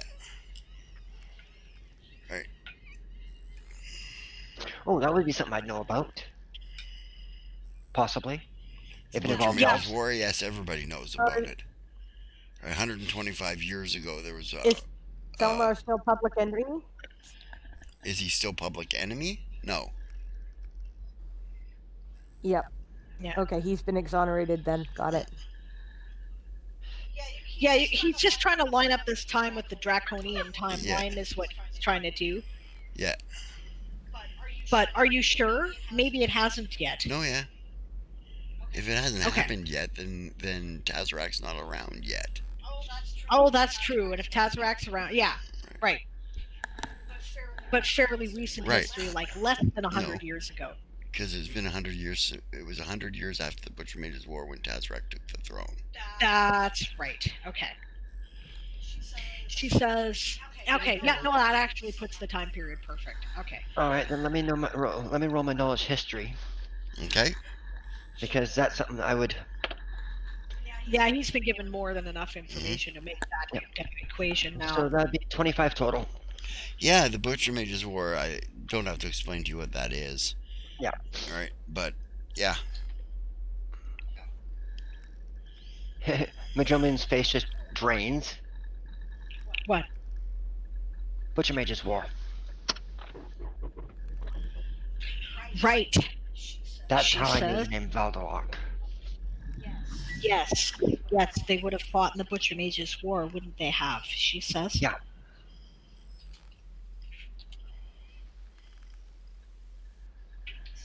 Some great avatar of destruction in the form of a dragon they were fighting, I understand.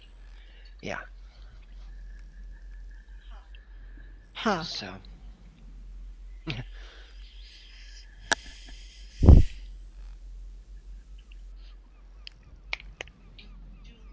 Duly noted, she says. Thanks for the context, Madrimlian. I'd forgotten all about that, she said. Not a problem. I'm pretty sure Crowley's been getting a odd smell from Madrimlian all shift. Hasn't said anything yet. Odd smell from Madrilian? Well, yeah, he's still got the perfume of the lady on him. Oh. I'm sorry, Crowley, you were saying something?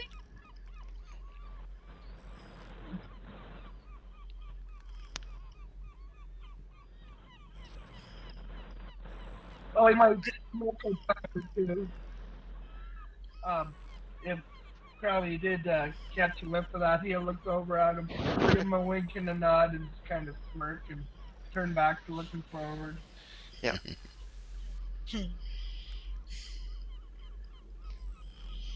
Yep, he smells of honeysuckles. And I guess. And musk. Who would you like us to send next for what? Um, we'll need to be relieved in about 2 hours. Madrimlian, you go ahead. Crowley's asking who you would like him to send next for what when it. I guess that'll be my call. Yeah, that's what I'm saying. Right. She says, I'm trying to get people to work together who don't normally work that close together to build our team. Other than that, yeah, your discretion, Madrimlian, she says. Not a problem.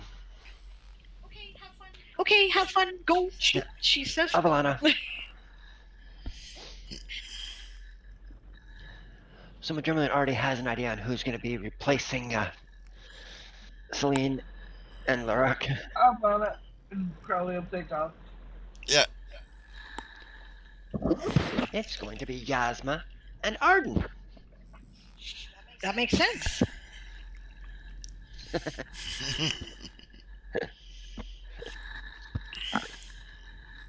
Yeah, considering that Yasma never goes inside and Arden never goes outside. Notice I didn't even put a fucking weapon in his hand in his image there, eh? It's a blacksmith's hammer. It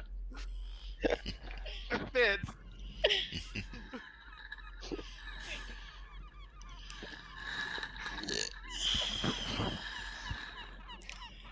Yeah, so.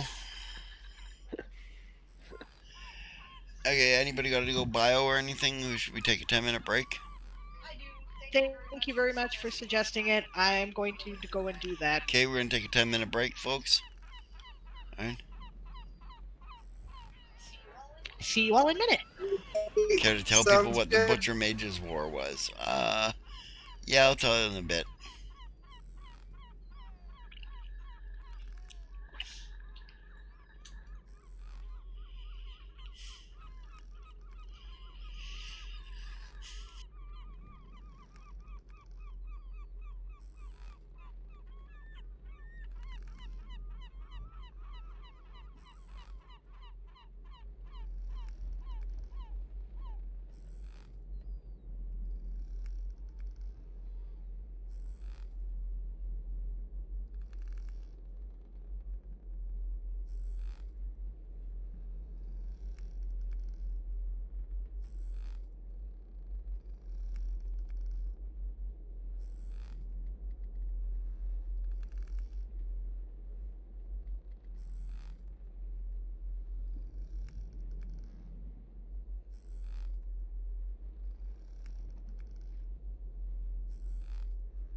That's because silence came softly creeping and overwhelmed the unwary victims.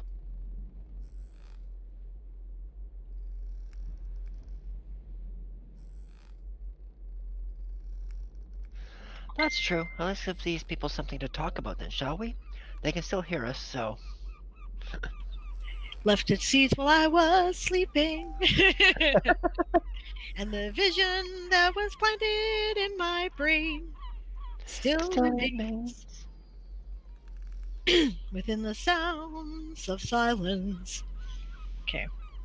I'm just eating dinner here, taking a, we're kind of at the halfway point, so intermission, as it were. So I'm going to mute my mic again so people don't hear me chewing in their ear.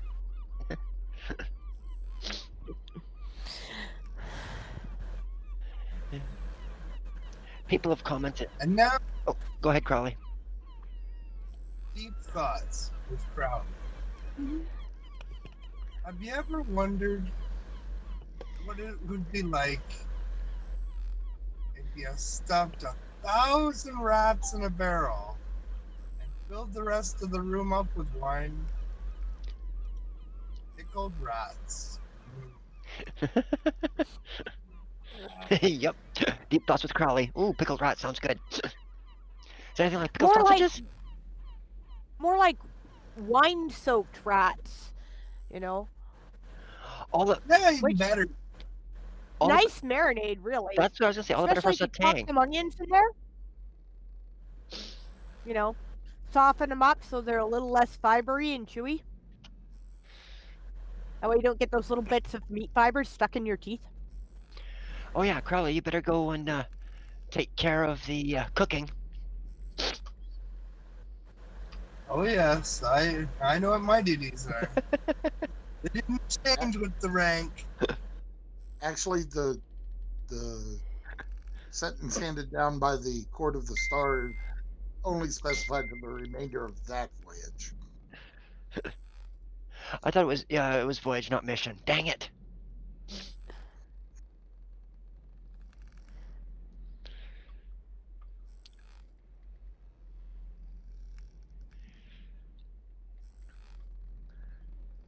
That's too bad he was a good cook. Exactly.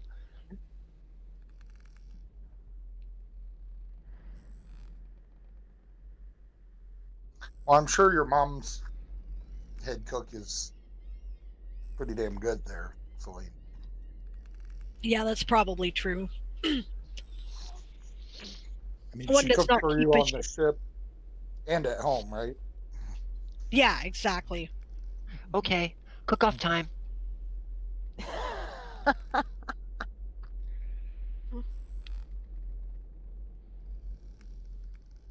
In this quarter, we have Crowley, the undisputed king of rats. And in this quarter, the cook for the Aryan Rod's Pride. Ladies and gentlemen, let's get ready to rumble. Cook has been issued an allotment of standard shipboard supplies for which they have to make a meal that's suitable for royal guests. Fire up your stoves. The Iron Chef, Avalonian Imperial Navy version. Yep.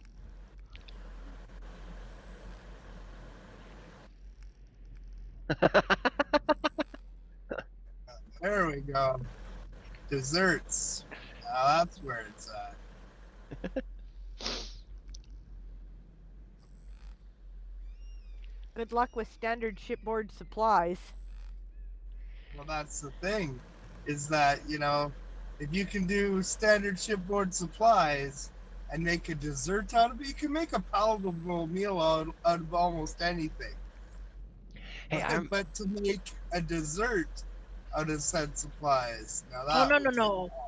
You guys underestimate shipboard supplies. Let me...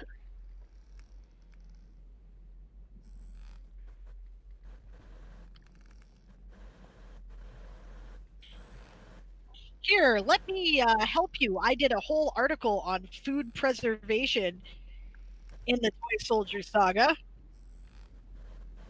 And because here's the thing, right? Elves require a lot more Vitamin like C. vitamin C than humans do. So it's more important for them to preserve fruits and vegetables and whatnot so they can defy things, right? And they also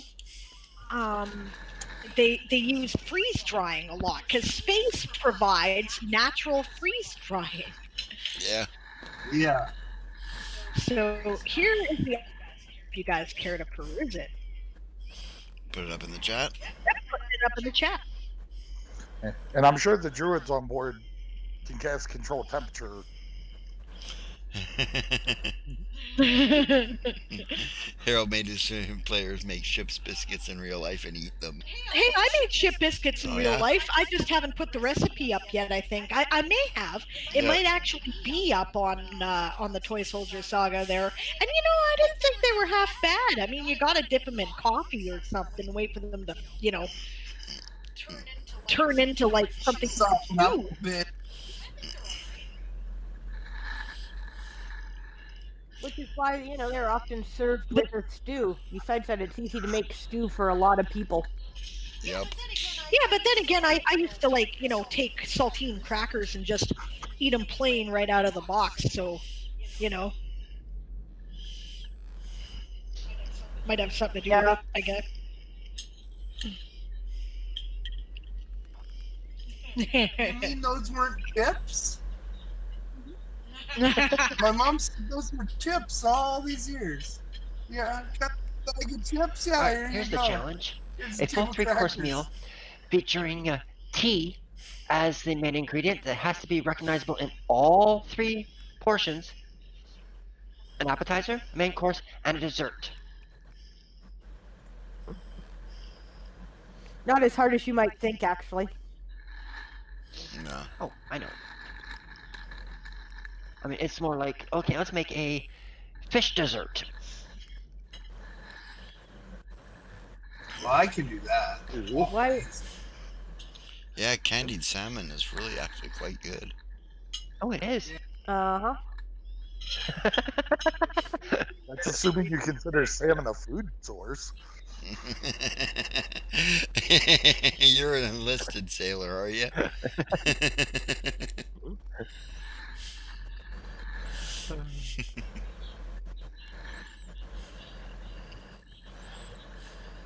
Yeah, I was an enlisted sailor on a submarine. We ate the same thing admirals eat. Yep, that's true.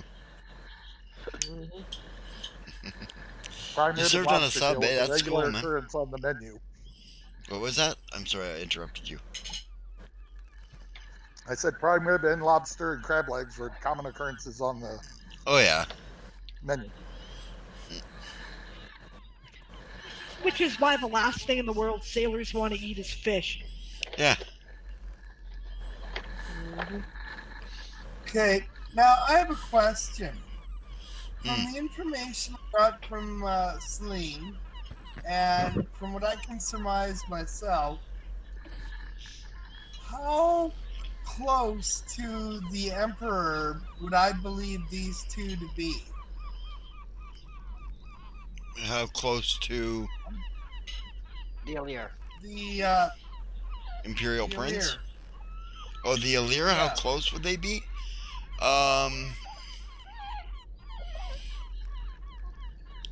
Probably pretty close. Alright. If they're friends of the Imperial Prince. I think they have enough information, actually, right, that if Crowley were interested in the course of the voyage, and he could decant information from Madrimlian and Celine and probably Xerxes, I imagine, who's right up on it. Oh, yeah.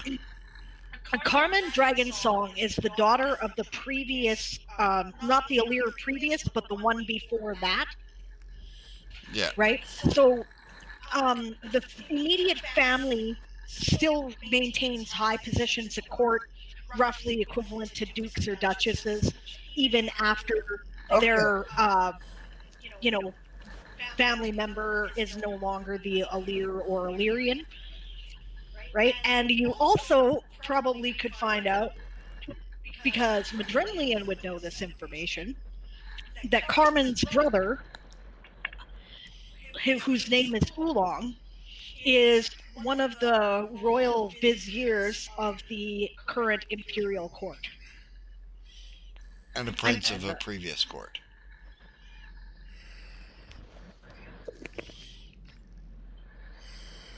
Okay, but what I'm wondering is, since the current Illyr does not have the sword that is supposed to celestially prove the right to rule over their people, Mm-hmm. might he not be the right person to have this sword? You'd have to talk to them about You know that. what I'm saying? Yeah, you'd have to talk to them, and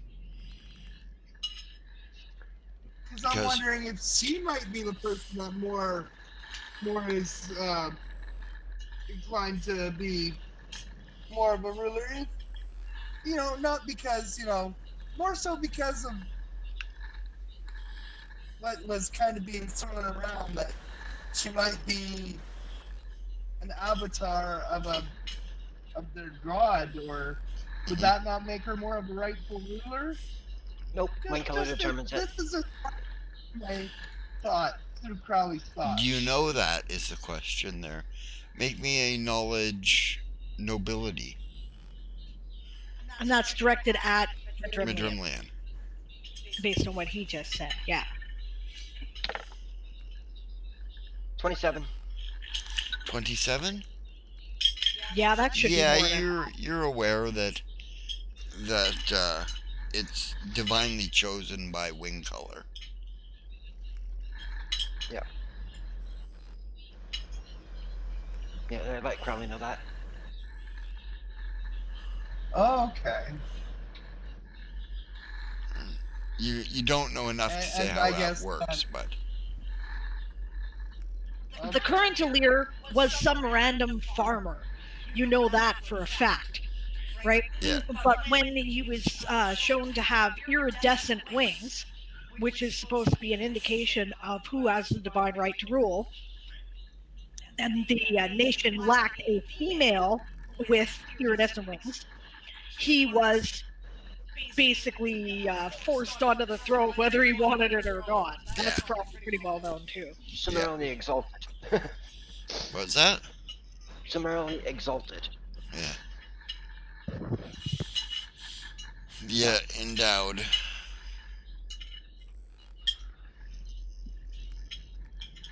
Yeah. Okay.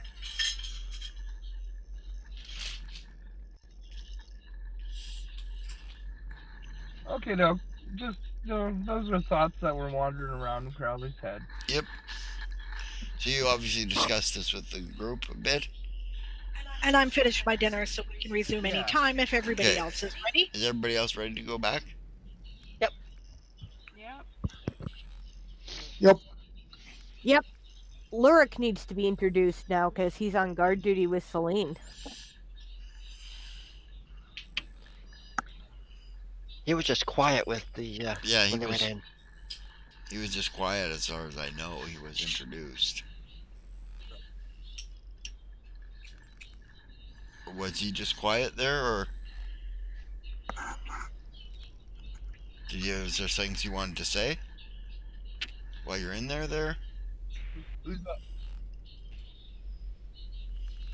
Lurik?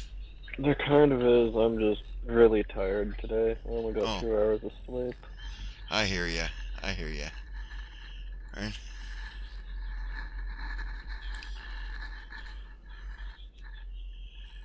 Well, does Lurik have... Let's see, what that be under? Probably knowledge arcana or knowledge religion.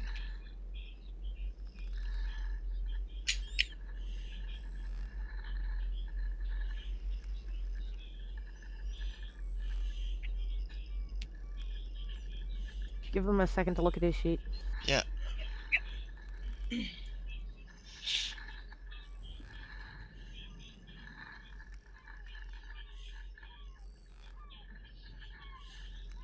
Nope, I do not. Okay, make me a raw intelligence check then. I want to see if there's something that you would know.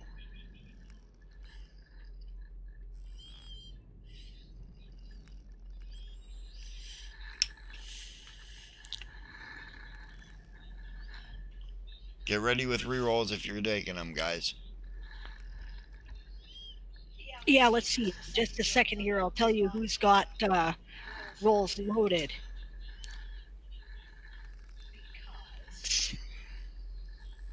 I'm pretty sure Esong's got at least one loaded, and she is in the chat. So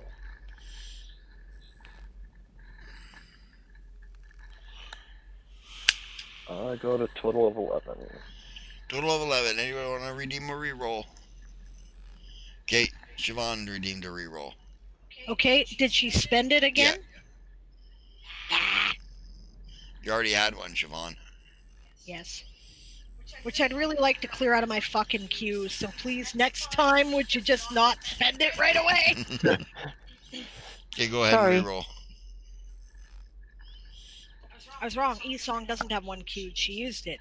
Barbarossa has one, DM Stretch has two, and Siobhan has one. 7 on that roll. You want to redeem a reroll there, Esong? Or Stretch if he's in the chat, or Barbarossa if he's in the chat.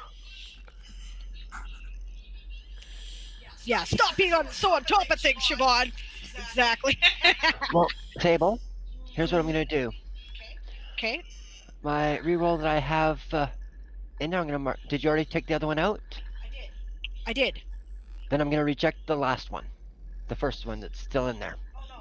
Oh, no, sorry. No, I left the old one. I spent the new one. Yeah, so that's why I'm saying I'm going to reject it. So it's been used instead? Oh. There.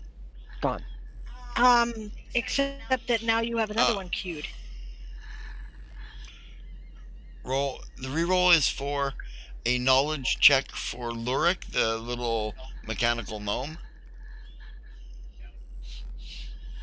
to see if he knows something. If you choose him to actually know it. Okay, G-Man redeemed a reroll. Okay.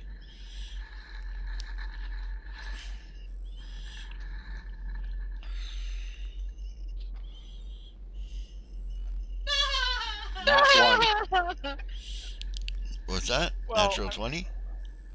Nat 1. No natural 1. Esong, go for it. Utter failure. Would you like to redeem your reroll, Esong?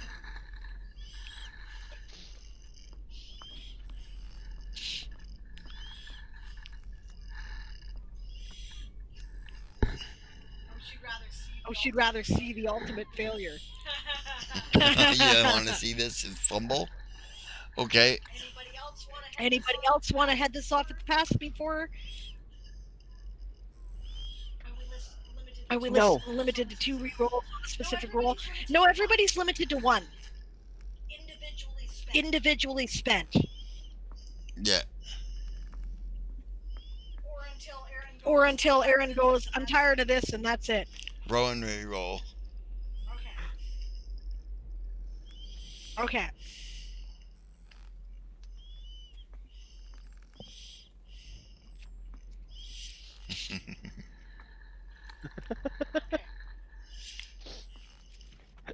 You're running my funny success.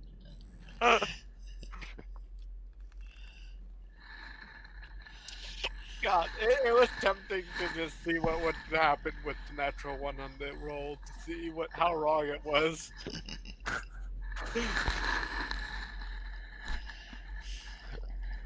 Well, Esong, you can still force a reroll now. If you really wanted to. Well, what'd you roll there, Lurik? 14. 14 this time. 14? Yeah, it's kind of important to Lurik's story, so Yeah. I'm gonna say that's good enough to know that supposedly this person, you learn this over the course of the next week or so of travel, right? You put two and two together, and this is Carmen Dragonsong, who is supposedly married to Orion Spellbound, who is the name of the maker's mark on your skin plates.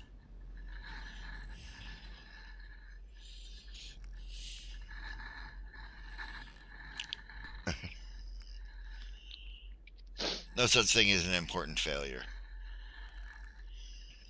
He would hand him a bunch of complete bullshit misinformation. That's what he Yep. does. Yep, I would give him a bunch of misinformation that might even make for funny roleplay. But that he's absolutely convinced is the truth. Yep.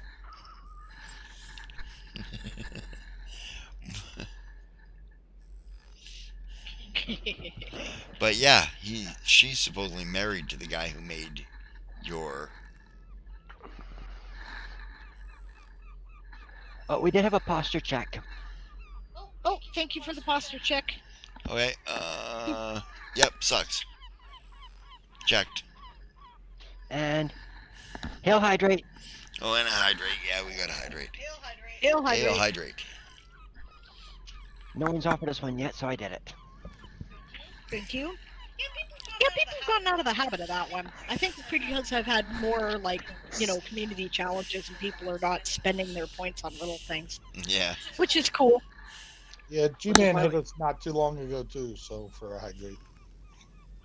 Yeah, G-Man did hydrate just a little while ago. Ah, that's true. Yep. I missed that one. Hail so. hydrate. Hail hydrate twice, then. Yep, we'll do it again. Hail hydrate. Hey, Bob. Good to see you. Hey, Bob. For just a moment, but carry on. Is my favorite dinosaur, Bob.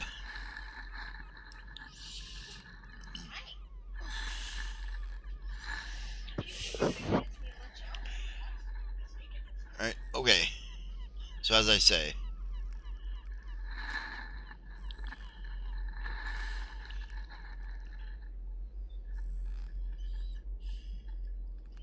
Bulbasaur. so Lurk, is there anything you wanted to do with that information?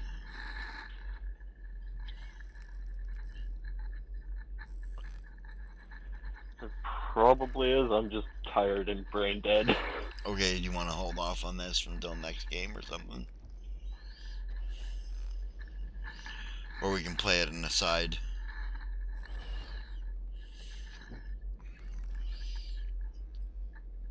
Like another time here during the week or something.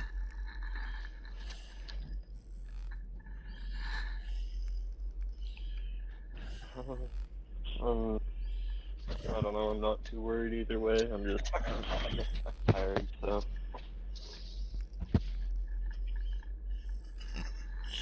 Janet's not a dinosaur. She just likes dinosaurs.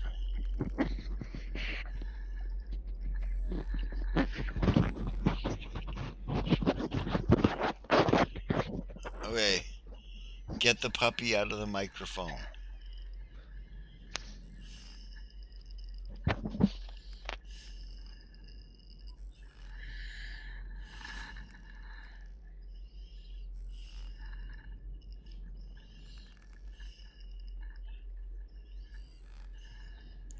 Anyway.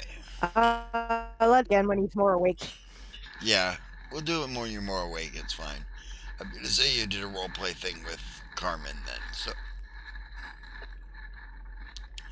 we'll add that in later. No problem, bud.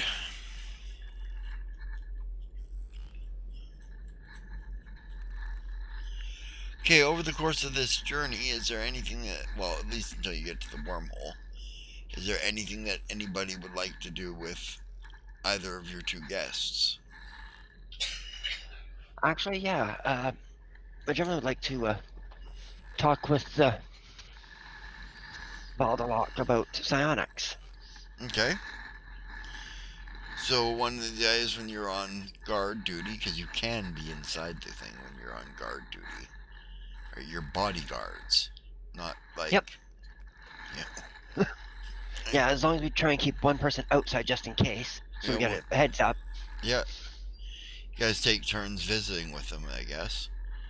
And Yep.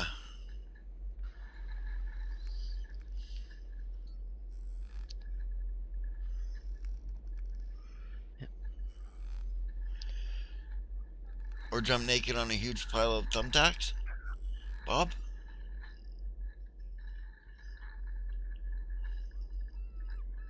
Shove an ice pick under a toenail or two. Yeah.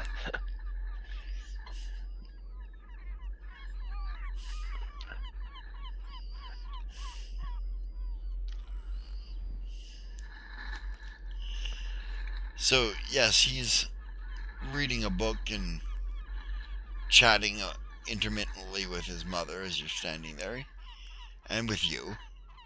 Yep. So you can. Yeah. Yeah.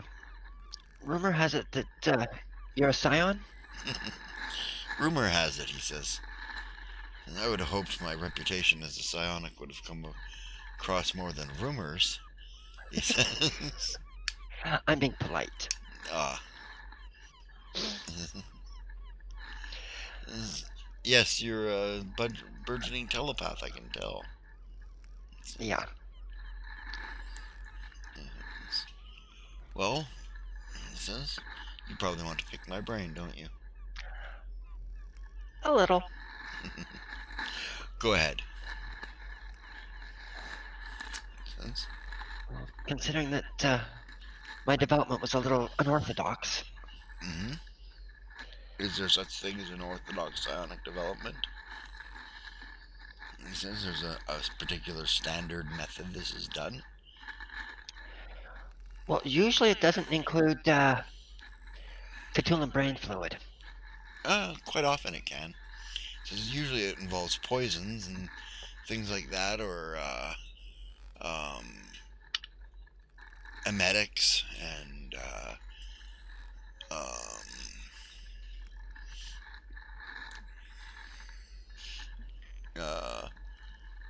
diuretics and laxatives. It can involve a lot of things. Ah. Yay, Texas, said no one ever. Yes, right. Well, I didn't realize that. Mm-hmm. He says,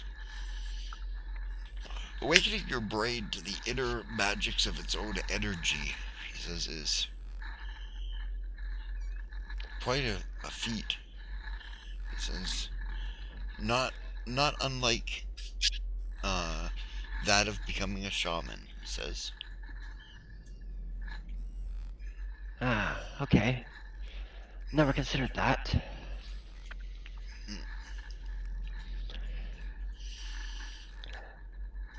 Do you have any tips for strengthening the abilities?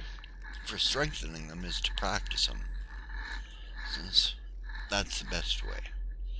Since if you're wanting specific abilities, you practice trying to do them. Visualization is the key. And if you want to move something with your mind, visualize it moving with your mind. He says, once you can get that in perfect visualization, you should be able to do it in reality.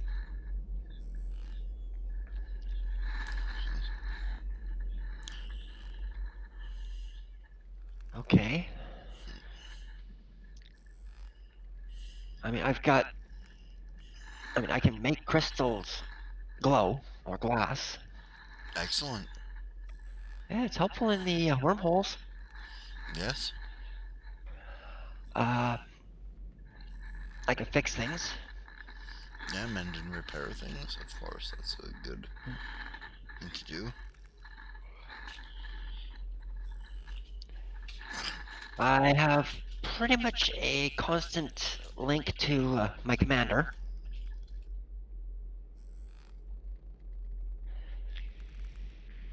because we're not always in the same area, so having the link makes it so we know what's going on.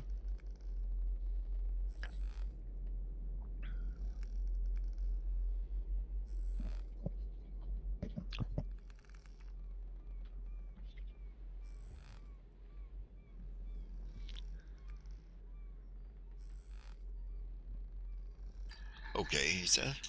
What are you wanting to do? Well, things like read thoughts, plant thoughts. This is the typical sort of things that telepaths like to do. Okay. He says, I'll give you a bunch of exercises to do.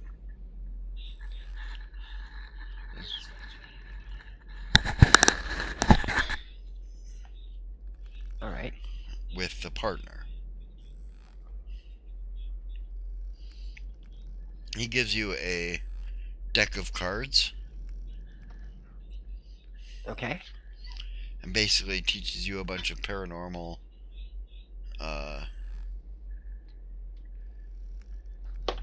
testing means for reading minds and stuff like that. Right? You know, you take a card, you try, I look at the card, you try to tell me what it says. Alright? He gives you a few decks of cards, actually. Alright? Right? And the exercises basically is one is just shapes, one is shapes and colors, right? One is words, right? One is sentences. So start with just the shapes. When I can get those, go to shapes and colors. Right. Then go to the words. And then to the sentences. And then do it without the deck. Just tell them what they're thinking. Right? All right. Yeah. Yeah. So it was practice that for a while. I'm sure it'll help you. He says. And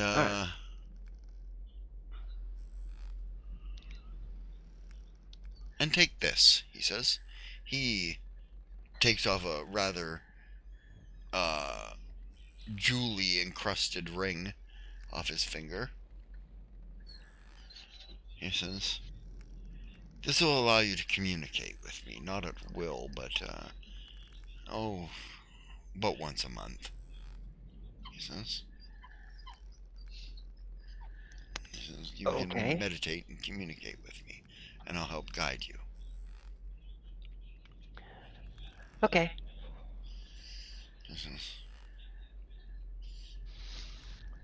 Yes. Yeah, he'll take the ring. Yep. He won't put it on right away because he's not sure if it'll fit. Actually, he looks at it, looks at his hand. Does it look like it'll fit? Possibly you'd have to put it on to tell. Yeah, I'll try putting it on his index finger. Yeah, it fits. Okay. He'll turn it so that the jewel portion is on the inside, so it's just a band on the outside. Yeah, when you do that, it turns into a little band on your finger of, let's see what your rank, you're a lieutenant? Silver. Is that right? Or is it bronze?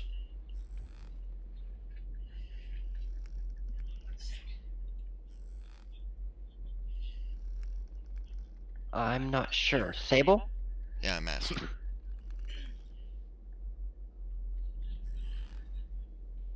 Sorry, I forgot I had my mic muted. Just a sec here. First lieutenant? Yeah, 3 brass crescents at the collar is the sign of life. So it turns into a brass ring when you turn it on the inside.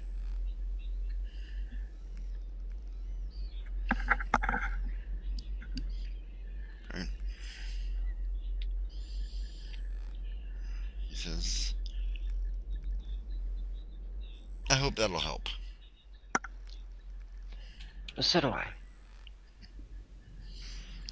He smiles.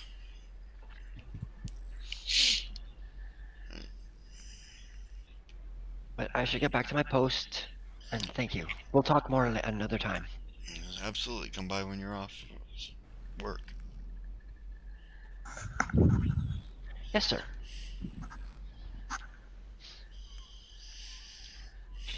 He'll smile as he leaves. Yep.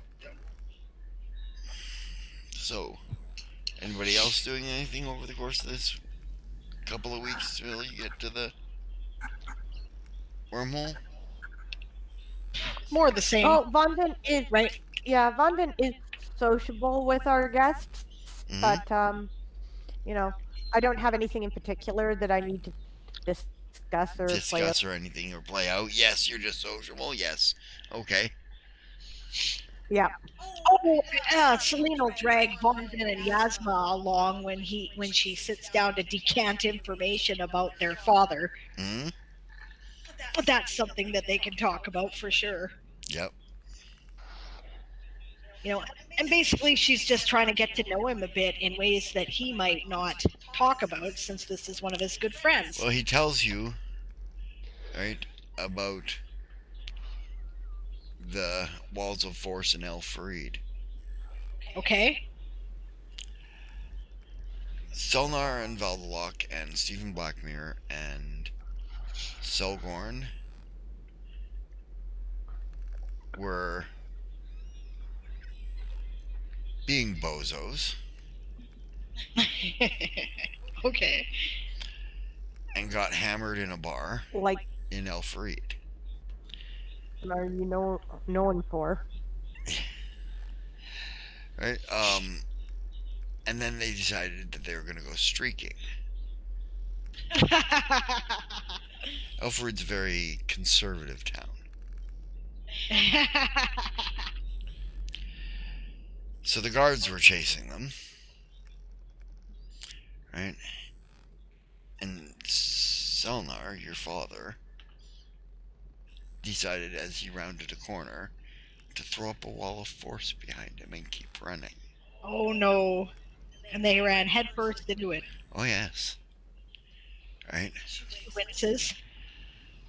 Right, well, that did a lot to anger the guard at us, he says. Did the poor guard who crashed into it get a concussion? I don't know. Yes, says Carmen. We dealt with it. Don't worry about it. She says. Yes. So next time he rounded a corner and they come after him, he casts an illusion of a wall of force. Oh, what an asshole. And they fell for it. I would too, she says. Walls of force are invisible. Except for the shimmer in the air that appears when you first cast it. Right. Clever, she says. Since nobody ran into it this time, they all stopped and then they felt that there was a wall there.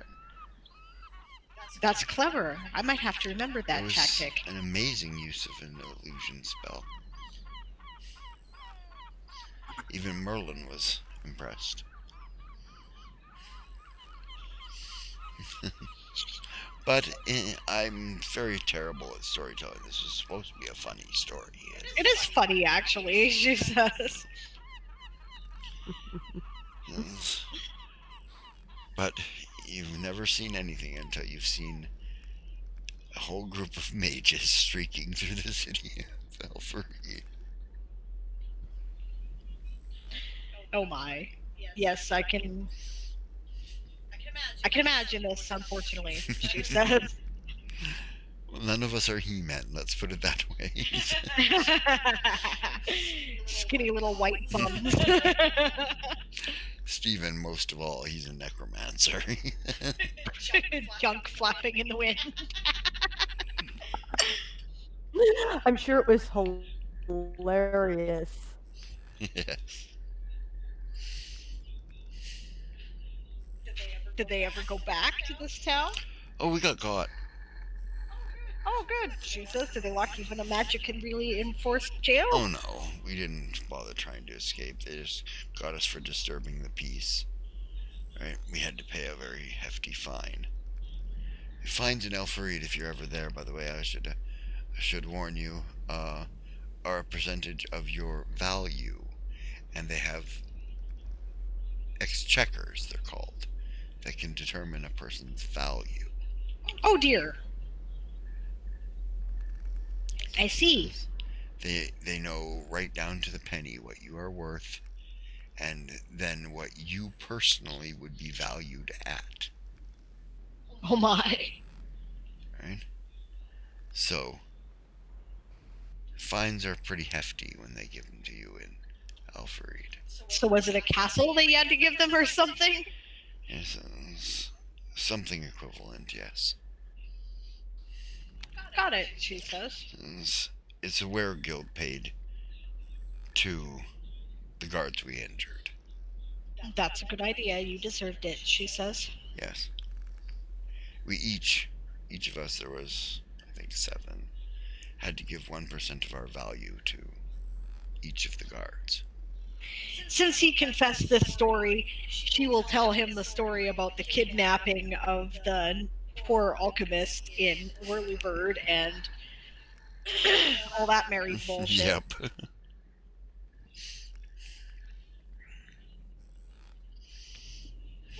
Which is in earlier episodes if you are listening to the playlist. So he gets to find Or out. checking it out on the session. He gets to find out how Madrillion got his mind powers. Yep. Yup.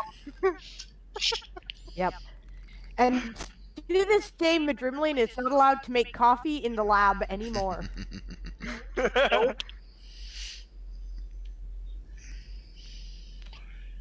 He says, well, do you believe in coincidence? That's a very broad question. I'm not sure, she says. He says, I don't. I believe in fate. He says, I believe we're masters of it. He says, we can change our fate. We're not slaves to it. He says, but I don't believe that anything is coincidental. I believe it's planned. By whatever power that be. He says, everywhere, somewhere, somehow, someone wants things to happen. And that everywhere, somewhere, somehow, someone is capable of making that thing happen. Right. Right? He says, so... I'm not necessarily beyond believing that, says Vonvin, considering the advent of us girls and our father, and that, Right. all 3 of us wound up before we even knew who our father was, or that even he knew Who you were, yes. He says, right. He says, situations were manipulated to make this happen.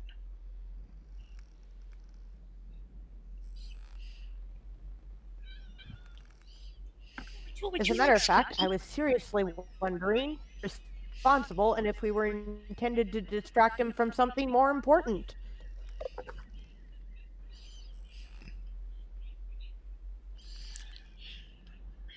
Mr. Man here wants my attention in AFK.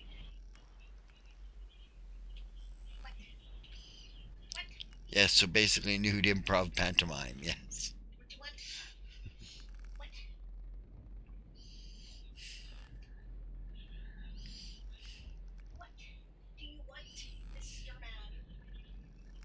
Dad said that these things sort of happen to him all the time, but I don't know. The timing just felt weird to me. He says, well, that's because he makes them happen to him all the time.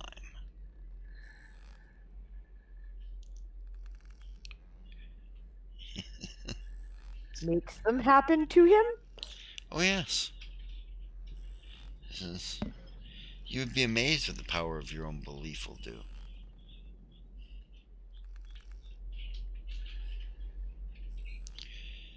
He says, you're a druid, so I have to ask, do you believe in the gods?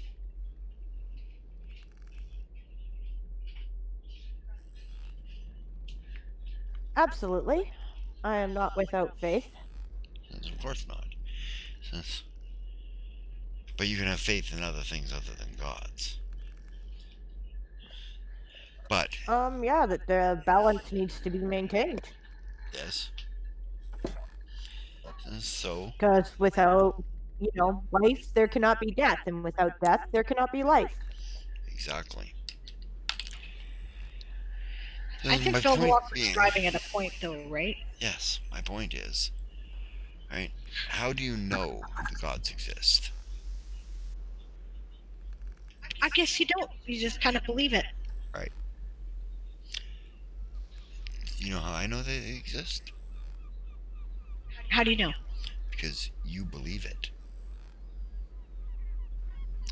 See, I believe in the I power see. of belief. Oh, okay. I'm sure you're aware of the reputation my mother has. Yes. She rolls her eyes. Well, I don't know what the truth of that is, but I know Relbalock is a really physical, bloody being that needs a kick in the groin every once in a while, she says. Oh, I see, she says, looking a little surprised. Yes. Alright. Exactly. He says, is she a goddess? She doesn't age anymore. Of course, Cillian gets the, sounds like Bonbon. Sounds like what? Sounds like Bonbon.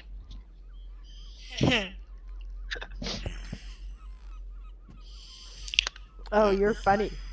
You're just saying that because I stabbed so many slavers in the groin.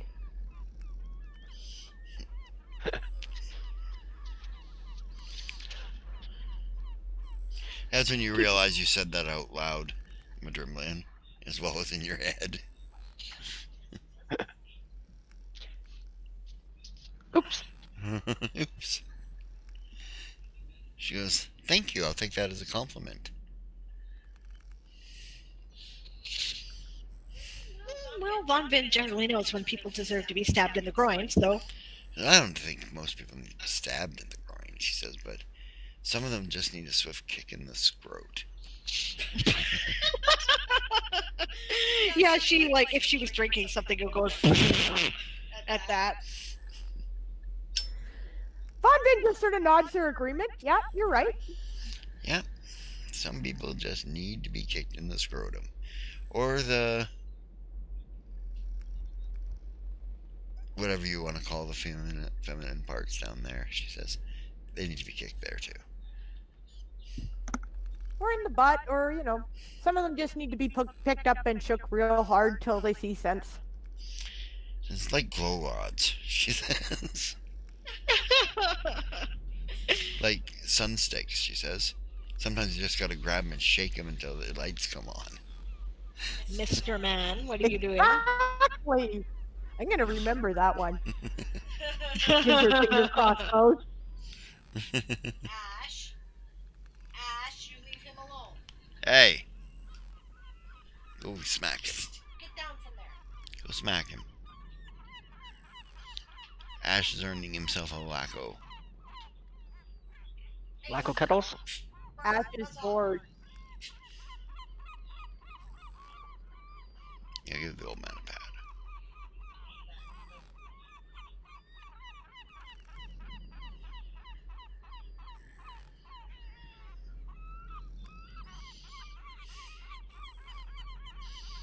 Yep. Now he's in the bedroom sulking. Yeah.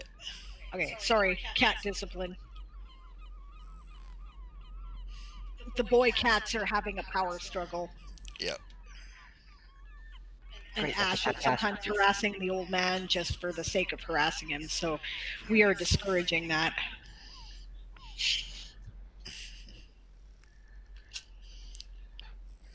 He just wants Scooter to lay a thumping on him. Just let him and it'll be done. No, he'd lay a thumping on Scooter.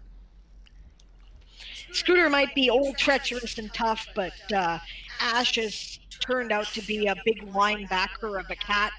Built sort of like Bonkers. Oh, gosh. Okay. Yeah.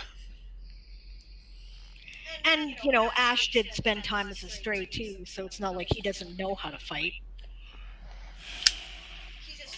He just doesn't like it, normally. Yeah. Anyhow.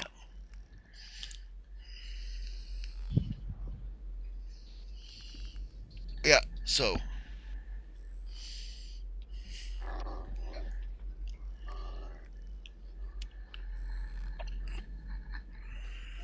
Yeah, Von Ben had just done finger crossbows for Carmen because she agreed with her. yeah, Yeah, anyway, we chat with them for a while, I guess. I don't remember where we were at. Was it something important? no, no, Okay. you guys were just chatting. You're chatting when the alarms go off. The pipe to quarters. Excuse us, says Celine. She shuffles on her coat. Yep. Go suit up. Let's move it. Do we have those of us who'd ordered to have our items for making our armors onto us right away? I don't know. It's been another week and a half, so 10 days. How much more time did you need to make those there? Everybody who paid for them should have one. Okay. Okay, I know good. that not everyone bought one, so. No. So Madrimlian, when you come out, Madrimlian's in his armor. Yep. Yeah, because all you have to do is right. I think we I wear our paid armor for when we're at ready stations, right? Mm-hmm. And our dress coats and whatnot are just for, guard duty or whatever. Yep. Okay, in that case, she calls her armor to her as she clumps up the stairs. Yeah. Madrimlian isn't leaving his position because it is his position until the all clear is sounded. He's security right now. Yep. Yeah.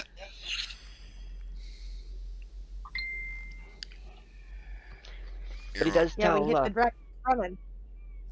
Yeah. he does tell his partner to go get armored up and get back here.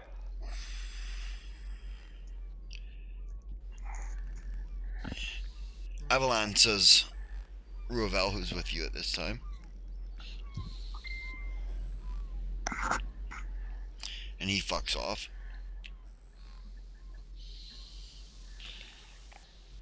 Yep, well, go up to the deck. What's going on? Yeah, you guys are looking around to see what's going on. Basically, everybody's standing by their ropes and stuff like that. And the captain says off the port bow.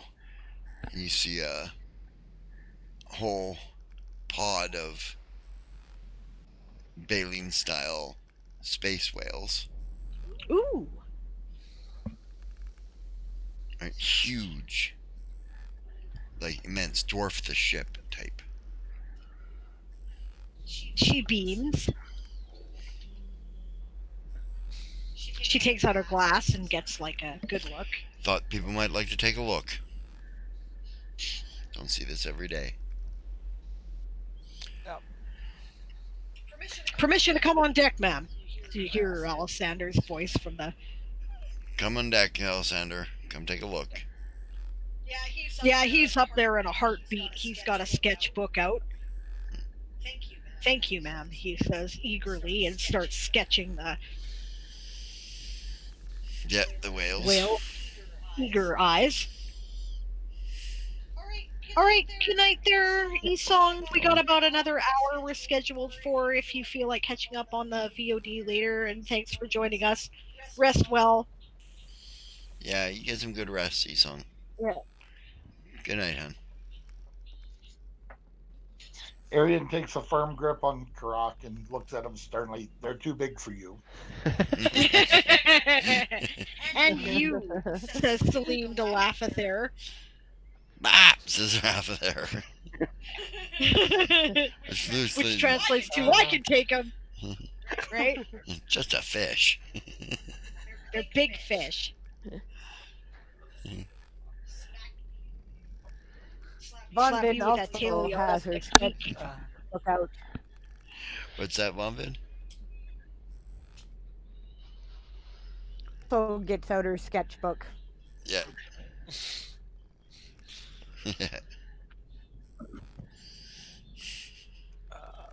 Check.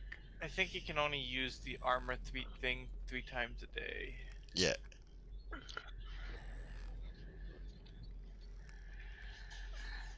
Yeah, you won't hardly ever have to use it more than 3 times a day. Well, since Madrimlian has made it clear he's maintaining the link, she thinks down at Madrimlian. Madrimlian, would you mind letting our guests know what we're watching? Perhaps they might want to come up and view. Avalana. Yeah, knock on the door. Well, you're downstairs. You're down below in the galley with them. All right. They're down in the galley having some lunch. My lord, my lady. How about There's a. Valdalock and Carmen? All right. There is a pod of baleen space whales that they're checking out. Oh, If you were interested interesting. I would be, yes. Oh yeah, this is Carmen. I'd love to check out some whales. All right. Then let's head up. And he'll maintain the guard position with them. Yep. Over there off the port side, she says when they come up, and hands her glass to whichever one of them is closer. Yeah, Carmen takes it and Madrim will hand his to Valdalock, or to Valdalock. Valdalock. Yeah. Yeah. Because if I remember correctly, the bug suits have their own magnification. Yes, but not very great. True. Well, Celine got a good look, and Yeah. they don't have an opportunity much, so. Yeah. Carmen asks Celine, "What's that?" She points to something. What is it? Small something on the horizon. I can't tell. May I borrow the glass back? She takes it and has a look. Looks like ships. Ships, she says. How many? Looks like a dozen. Can I make out their configuration? I've been studying the first star guide with Arian. Yeah, make a profession sailor check. Copy that. Woohoo! All right.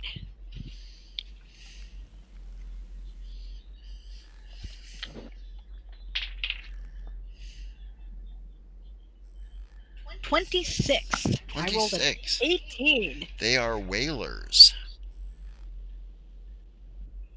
Fleet of whalers off the port side, Captain. Gives the coordinates. Yeah, she looks that way. Son of a bitch.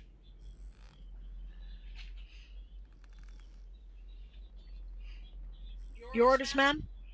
I'm thinking, she says. Madrim's are the all hands to ready stations. And that's what Celine hears in her head. Wait for the bosun. She thinks back at Madrimlian. That's her job. Yep. She says, bosun hands to station. Yeah, whistle comes up. Hands to stations. Yep. Open the armory, she says to Madrimlian, I guess, because he's the closest lieutenant to her. Yep. Avalana. Arm us up, she says. Yeah. Ruval, you've got our guests' safety to ensure. Avalon. Yep. And open up the armory. Open up the armory. It's just make sure everybody gets their weapons or whatever. Yep. Because she knows we're probably going to be sent out to be the advance attack. Yep. She says, bring us to starboard and set an intercept course. Avalana, you hear from the... Yeah. Setting an intercept course.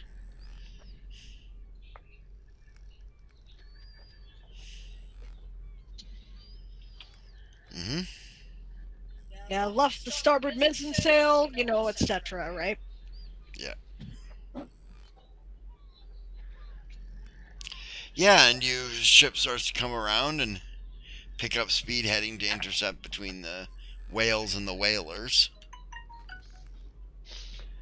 Yep. And since we're supposed to have a 2-man guard, Madrimlian is going to send Lurik to assist Ruabel. One will be One's sufficient, sufficient to guard them. All right. says Celine to him, but good thinking, she says to him.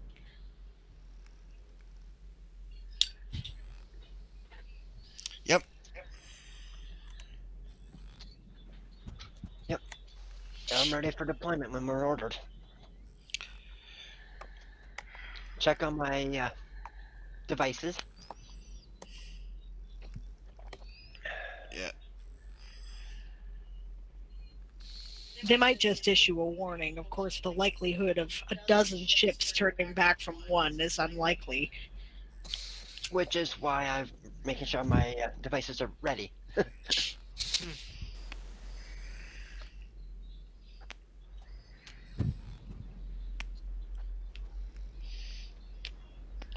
Yep. She tells them to bring her about. At Gutty, fire a warded shot across their bow. Avaletta! Yep. Gunnery sergeant loads the catapult. The rest of the Marines on the ship, by the way, if there are still any, start helping out with gun crews. That's their job. Yep. And well, we did pick up a few more Marines, so. Roll me d20. All right.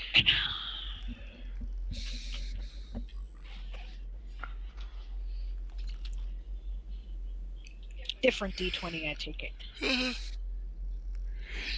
This is for the accuracy of our warning shot, is it? Roll a 14. Well, the 14, it's fairly accurate. It gets their attention, clips off their nose. Right? The whalers begin to scramble.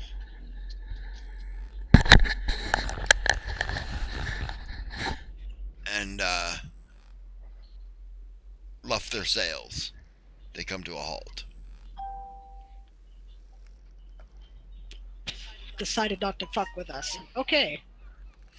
I mean, it is a dreadnought class ship versus whatever class the ships are. Yes. They're probably corvettes. And it's a military and ship. they're whalers. And they're whalers, yep. Right, which means they're loaded with harpoons. Which is fine in close quarters, but not so good at a distance. Right. Yeah, they come to a stop, and your mom brings the ship up.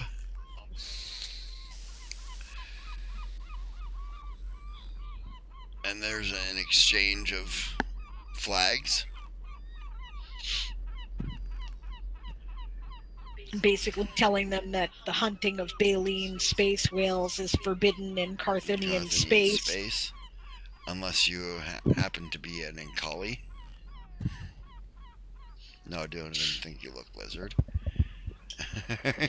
Yep. Right? Right, so,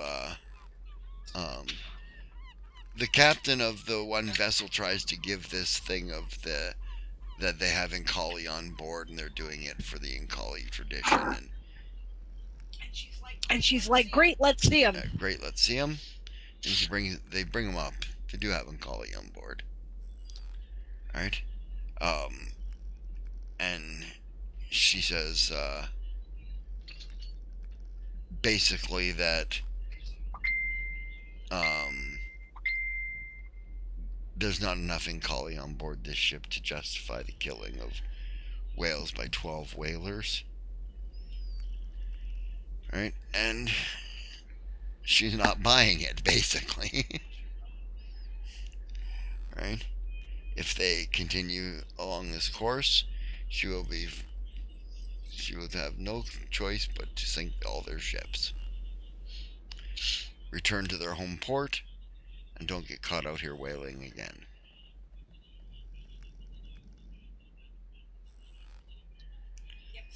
Yep, standing there in my bug suit waiting. Yep. Yep.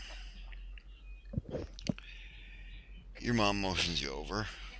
Yep, comes over. Ma'am? She goes, I'd give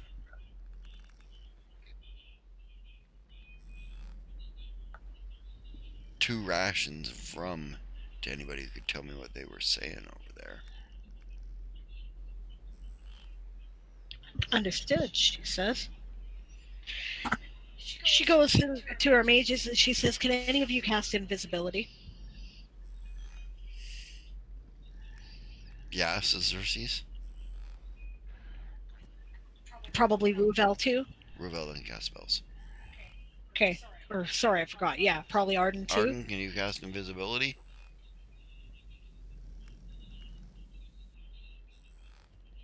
No, I can cast.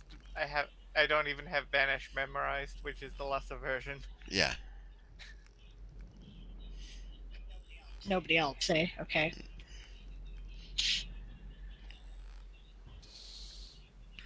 I hate to send anybody anywhere by themselves, but he's the only one who can do it, right? He says, if we approach from the bottom, they'd never see us. All right, let's go have a look. I'll go with you, she says. It's I can do pass without trace, says Bonvin. Ma'am? Okay. Yes. She says, I don't have to get that close to link to them to get what they're thinking. that's true. I just didn't want them by themselves if a fight broke out. She says, okay, Vonfin, it's Xerxes. Head over there, find out what they're saying. She says, Madrimley and maintain mental contact. Everybody else be prepared to deploy should we be needed. Okay. Avalana. And he will link up to... We will try to get under their fleet, she says. And he'll link up to Vonvin. Okay. So now he's got 2 links maintained. Okay. And she will, of course, let him. Yeah. It's either that or a will save, one of the two. Yeah, she's got a good will, so... Yeah, she's a druid. Hey, I just realized. Vonvin's a druish princess.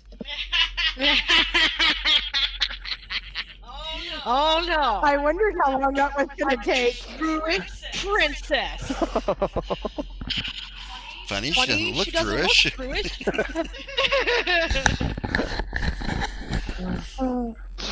And she's got Dot with her too, in Lurik. As the half Jewish person in this group, Not I have a approve this monster joke. hairdresser. Yeah, Sorry. This is a fantasy setting. That's what prestidigitation is for, and it takes up less space. yeah. There you go. And Nobody shot your hair, son of a bitch, right? Heck, we even have a... Well, it's a mat, but... Close enough to a mog. We have a cat. That's what I said. Yep.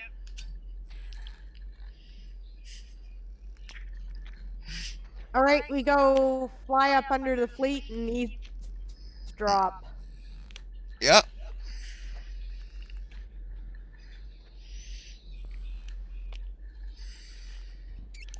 Everybody who's going over there, which is the two of you, can make me a basic stealth check. Your armor check penalty does not apply.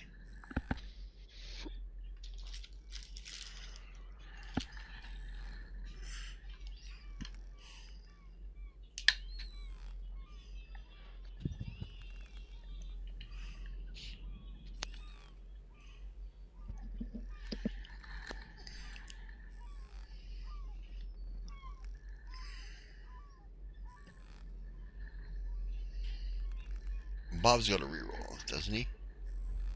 No, Bob does not Oh. have a reroll loaded. He could spend a Sadly, reroll, 3. but he doesn't. What was that, Bonvin? Sadly, 3, she says. Anybody want to let her reroll that? Wah, wah. I could, though, says Bob. Yes, Bob could. G-Man reading the reroll. Bob And Bob re-rolled. re-rolled. Okay. So everybody re-roll. Okay, good. I rolled a 6. Ooh, okay, that's better. You can check that one out. Okay, you know what? It's in my dice tray. Screw the online dice roller. I hate that thing. I Okay, your will use dice. an actual real die here. It's better. 17, 8. That's 19. 19, okay. You guys fly up underneath the ships where they can't really see you. You are the heirs. Yep. You briefly consider changing your name to Zephyr. Yep. Isn't that for when you roll like above 30 is when you become like the background? Yeah. Right, well, Xerxes. No, it was Ruavel. No, Xerxes. That was going there. You were right the first time. Yeah. Xerxes rolled a natural 20. Oh yeah, so yeah, he just He is. Yeah. On his reroll.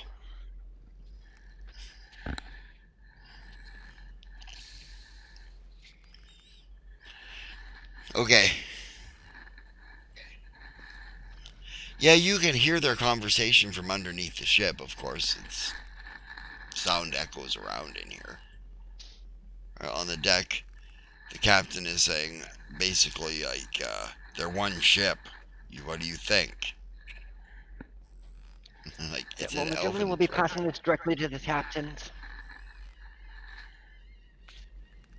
Well, you said you were passing it to me, so Yeah, we'll be playing. Yep. Yeah, Yep. they're like, sir, it's an elven dreadnought. They're going to whoop our ass. If we go back empty-handed, then there's going to be hell to pay. Better lose your ship than lose your life.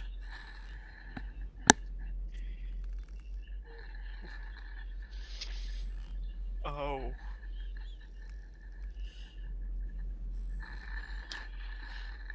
Like pass on that the captain's afraid of what's going to happen if he goes back empty-handed, but his crew is being helmed.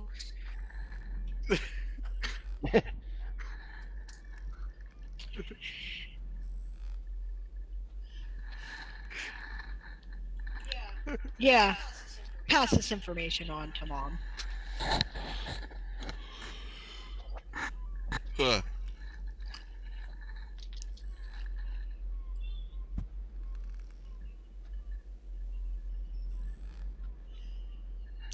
It's bigger than just this one fleet.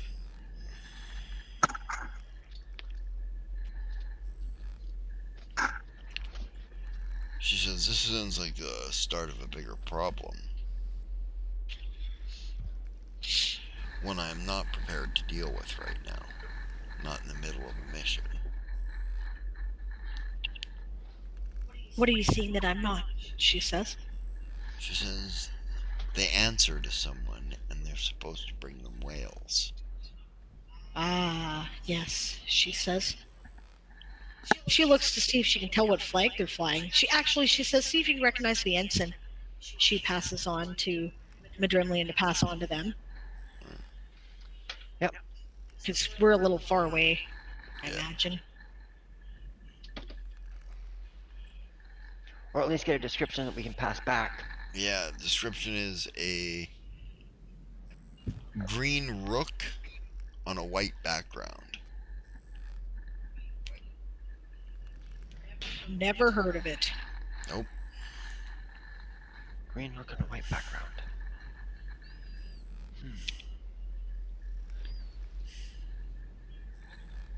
So none of us have ever heard of it?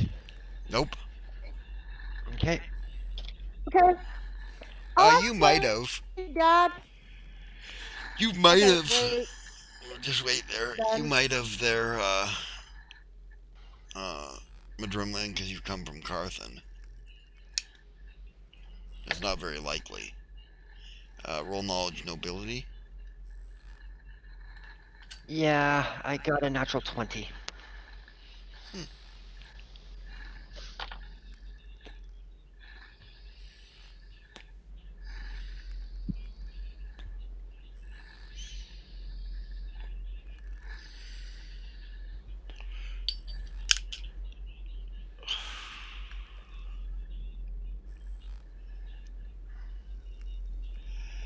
The green rook on a white background is a symbol of the dwarven kingdom of Thorbaden in the. I'm trying to remember what the name of the mountains are there. I don't remember the name of the mountain range, but it's just north of Veldara. Isn't that from Dragon Space? No. Alright. From Carthan Space. Oh, okay. Yeah, I'll pass that along to Celine.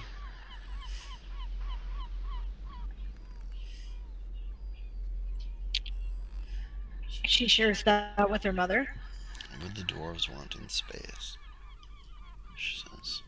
With whales.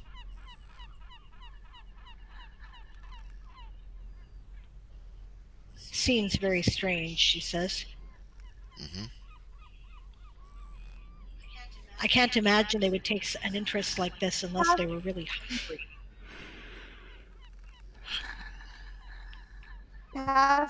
Well, she doesn't know. Does Madrimlian tell her about the dwarves?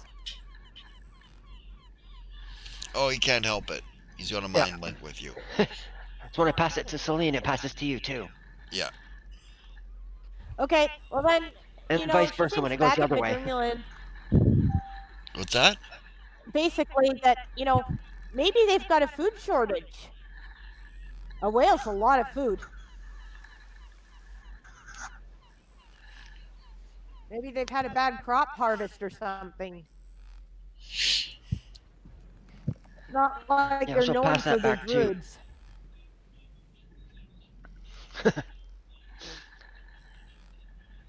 Yeah, she'll pass that to Celine. She suggests that. Perhaps they've had a bad year. Maybe there's famine. It does seem unusual that they would want space for any other purpose. You're right. They do have Nkali with them.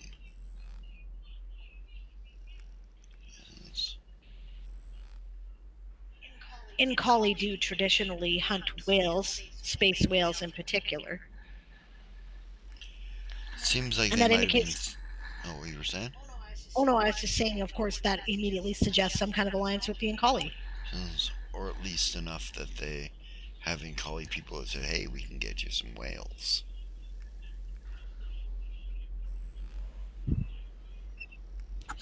She says, I could pass this information on to my father. He already knows now. He knows now. But, right? She says, in the meantime, I want you to lead a diplomatic envoy over to the captain's ship. See if you can get them to tell you why they're hunting the whales. Avalana, she says. Remain where you are. She passes on to the others and join up with us when we pass through there. Okay. She says they're unlikely to be able to spot you at distance, or maybe come back a little bit and meet us up about halfway, she says. That way we don't have to. We were there. Yeah, she signals that she's sending an envoy over to their ship.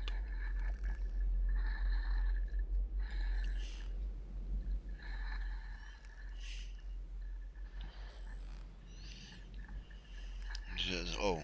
Arian ensures that his weapons are loose in his sheath, just in case it degenerates to aggressive negotiations. Yes.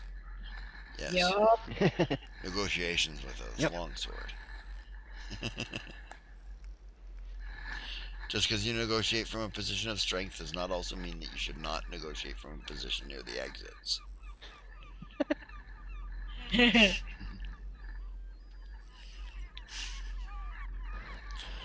Wise man once said, "You get much further with a kind word and a gun than you do a kind word alone."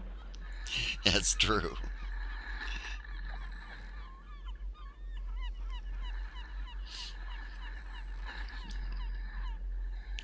Anyway, so who are you taking with you? Your crew? Yep. Okay, you're all assembled. You're told that you're heading over to the ship.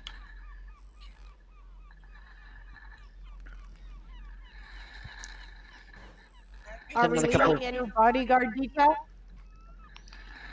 No. No, Rubel will stay No. here. Yeah. They're fine otherwise. Yep.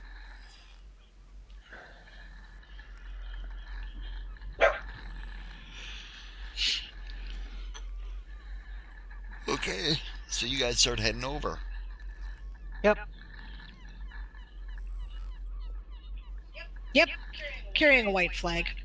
Because we're, Indeed you do. which is the job of one of the ensigns. Actually, it's one of the job of one of the color sergeants. Well, but we don't have any color sergeants anymore, so it's one of the ensigns. We'll make that Crowley. Crowley's job. Crowley will take Okay, that's Crowley's job. It's actually one of the most important jobs in a army force. Who carries the ensign? Well, yeah. Basically, remember that in this day and age, the only way that you could tell where you're supposed to be is by that flag. You know, that's why the uniforms were all different colored, so you could tell who you're supposed to be shooting. Right? You know. Right. Oh, yeah. Good night, Bob. See you later. Good night, Bob. Thanks for joining us.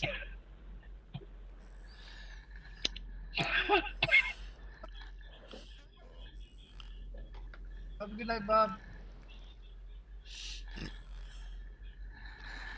Yeah.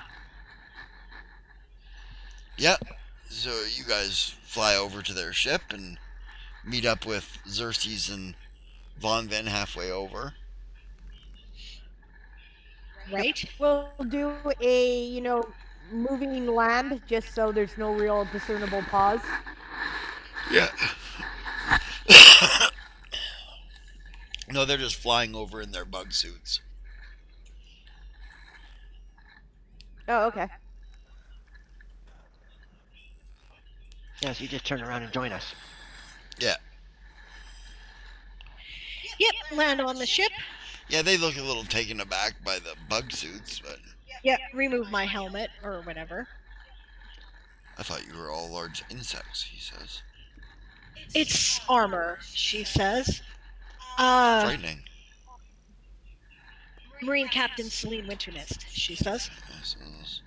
Commodore Richard Rees. Pleased to meet you, Commodore, she says.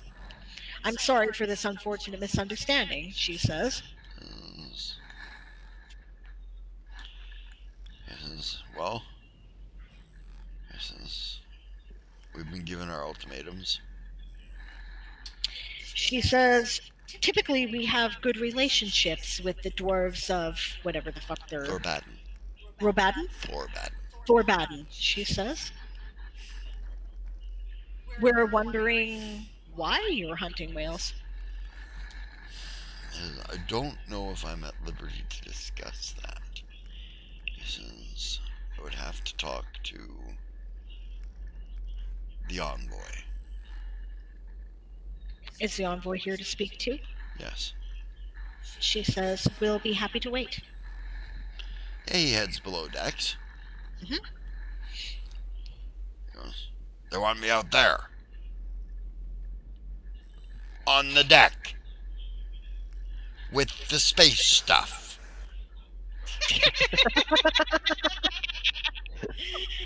I love it. I love it. That's great. Oh, hell no. You send them down here. I don't care. The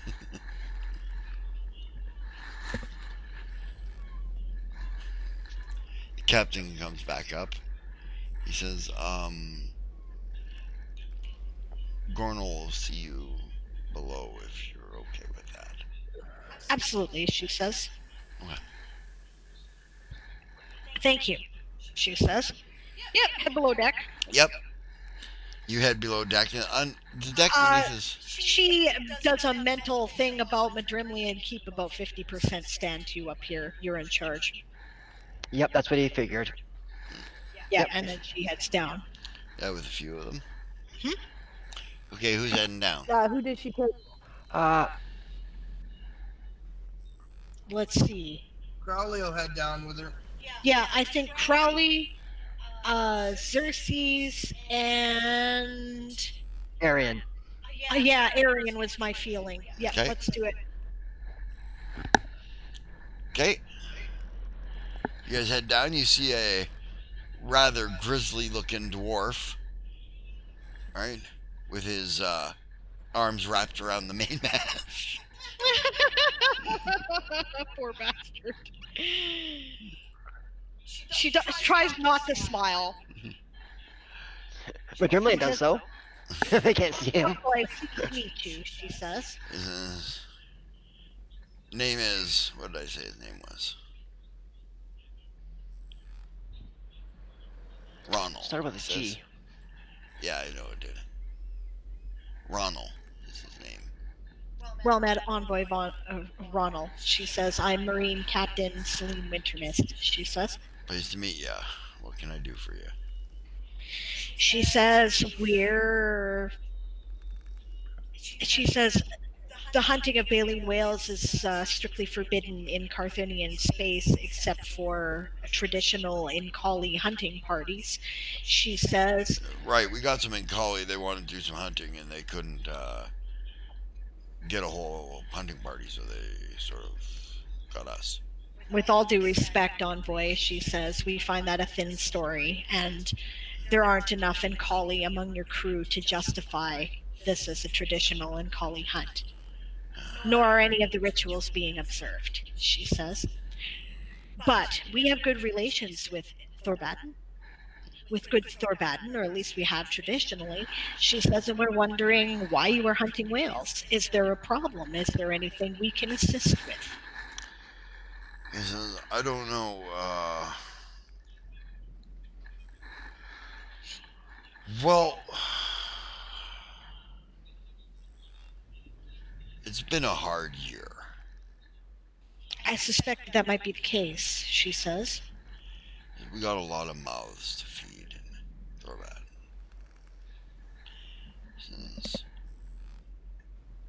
And the king's ill. Ah, she says, that does complicate things. One of the things that they say is in the ingredients of the stuff that can help him is ambergris. Oh, I see, she says. So we need the whale, and we need the ambergris.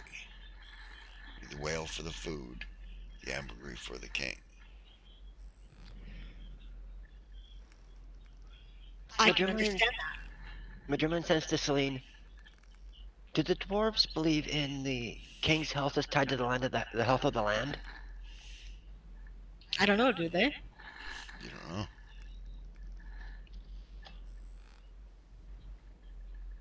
She says, in some areas, the king's health is tied to the health of the land. Is this true of Thorbaden?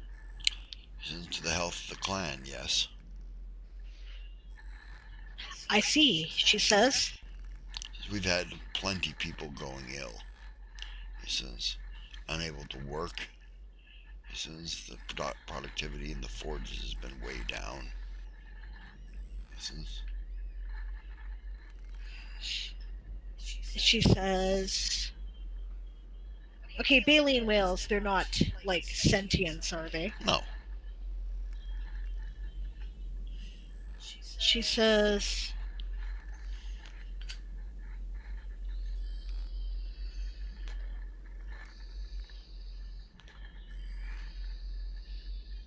we were only going to take 2 whales and probably smaller bulls.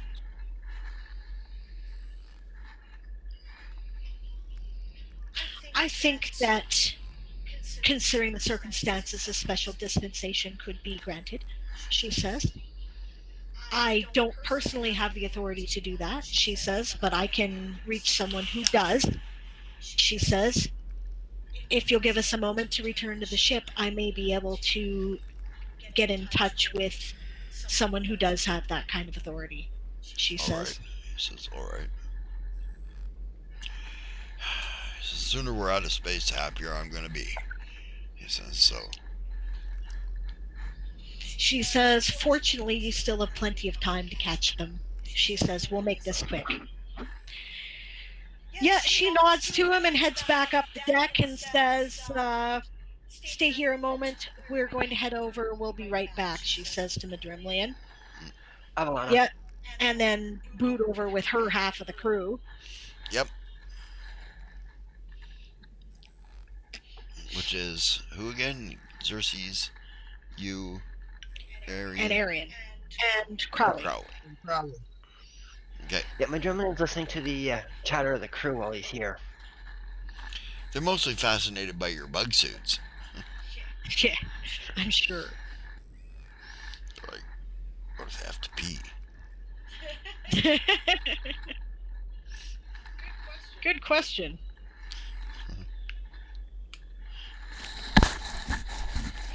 Yep, she heads back and... What's that? Interface, Von Vin tells them.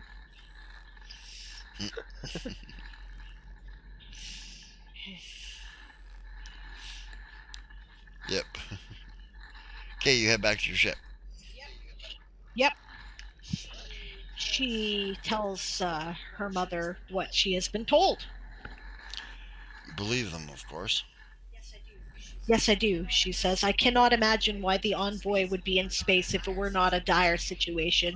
He's clinging onto the main mast and he's as green as Arden's eyes. Or Zarian's eyes, she says. I see.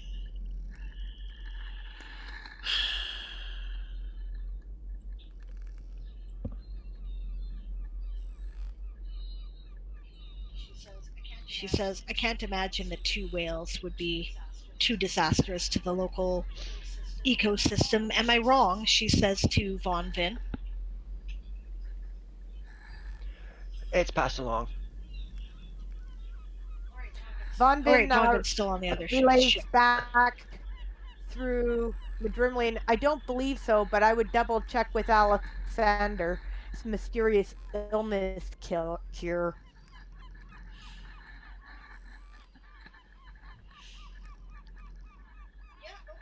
Yeah, okay. It's great having the link to 2 people at once. Yeah, she'll mention that then to Alexander. Okay. And his uncle? And his uncle, yes. It was very odd. Is he poisoned? I wondered that, she says. Ambergris is a traditional remedy for poison, after all. Yes. She says, would you like me to have my crew ask? I'm going to assume he is. Nods. It might be the only way to get it. I mean, whales sick it up and it washes up on asteroids and stuff like that every once in a while. But right.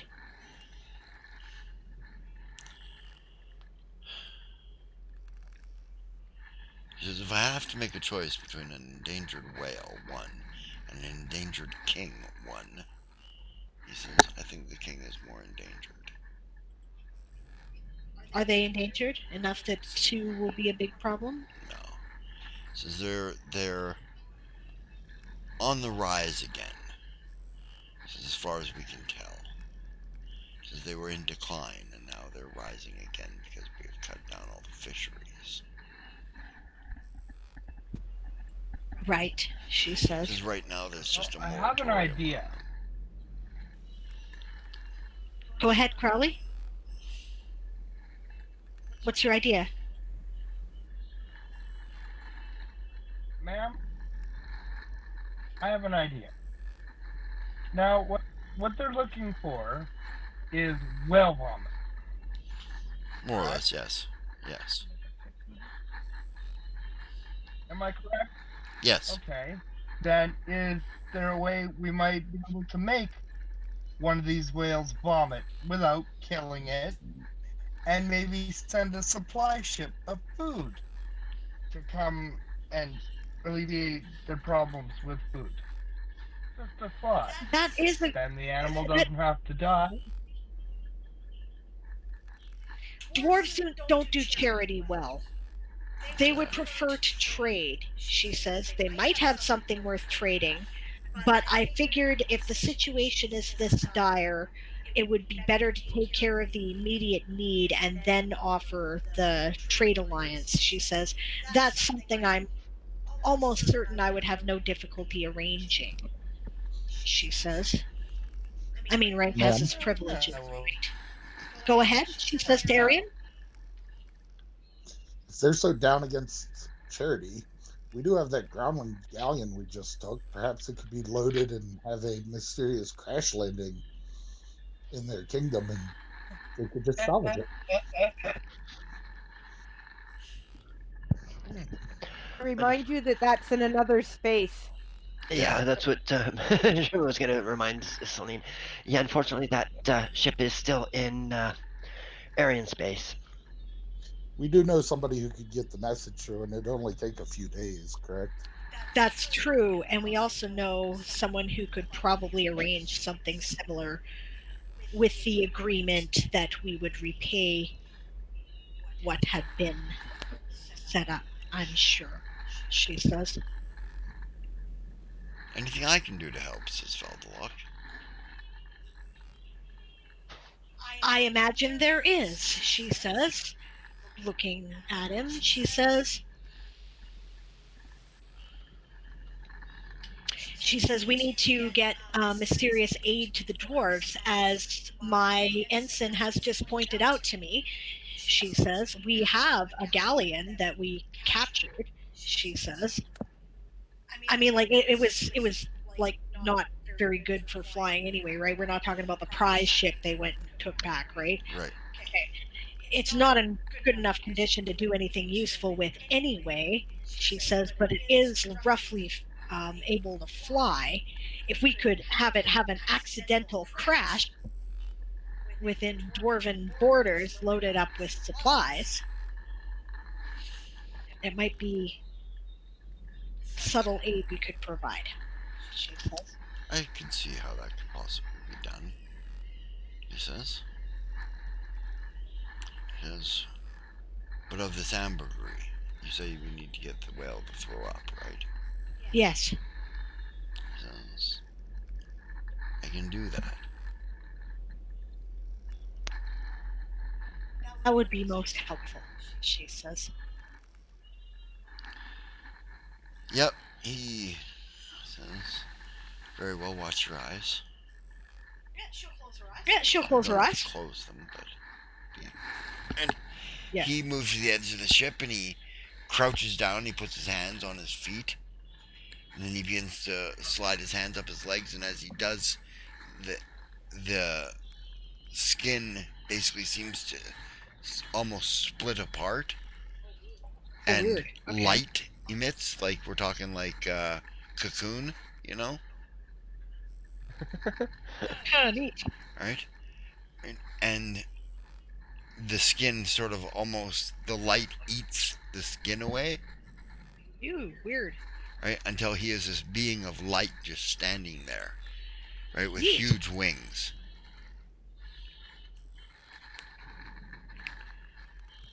Right? And he lifts his wings and begins to float out into space. He doesn't look like he uses those wings to fly, more like they're used like solar panels. Right? And he moves off to where the whales are. Right?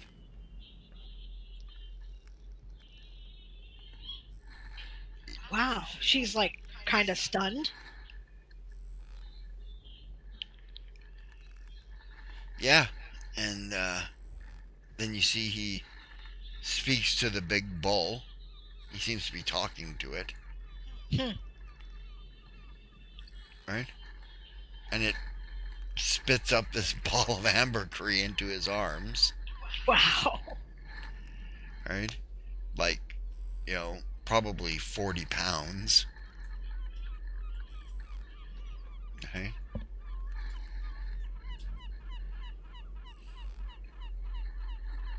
And he brings it back. And as he steps onto the ship, as his foot touches down, you see skin appear on his foot, and he returns to his clothed form as he steps onto the ship. I believe this will suffice, he says. Thank you, she says, a little awestruck.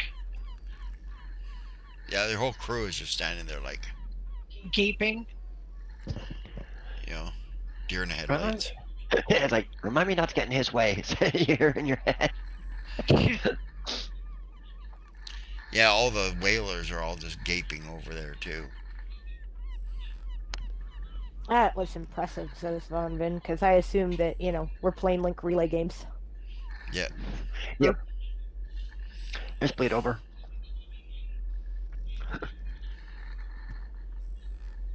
So in essence, Celine and Donovan have a direct link through Midrimlian. Yep. Well, that takes care of the ambergris problem.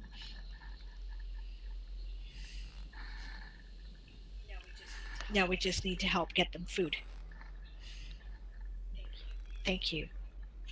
Food is much more easily done. Oh yes, he says.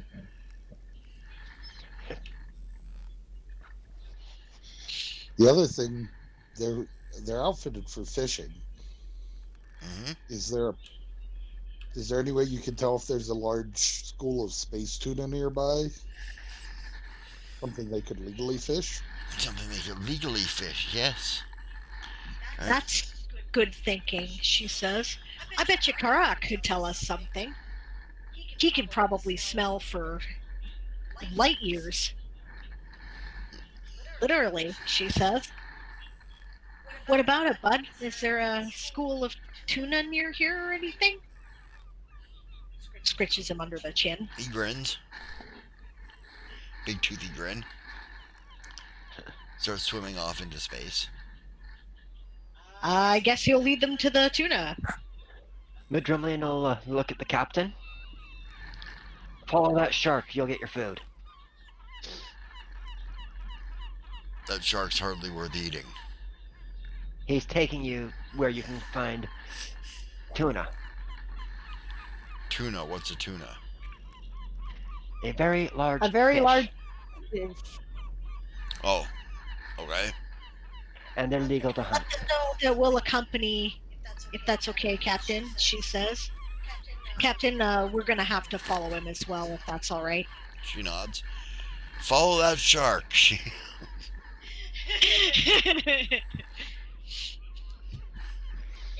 Yep, she, tells Madrimlian, let them know we'll accompany them to the school.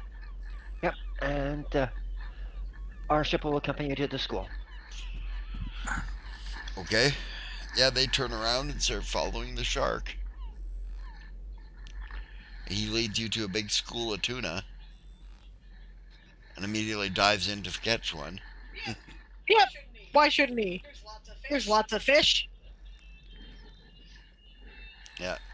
Tuna are bigger than him, but he's faster and craftier. Yep. And has way more teeth.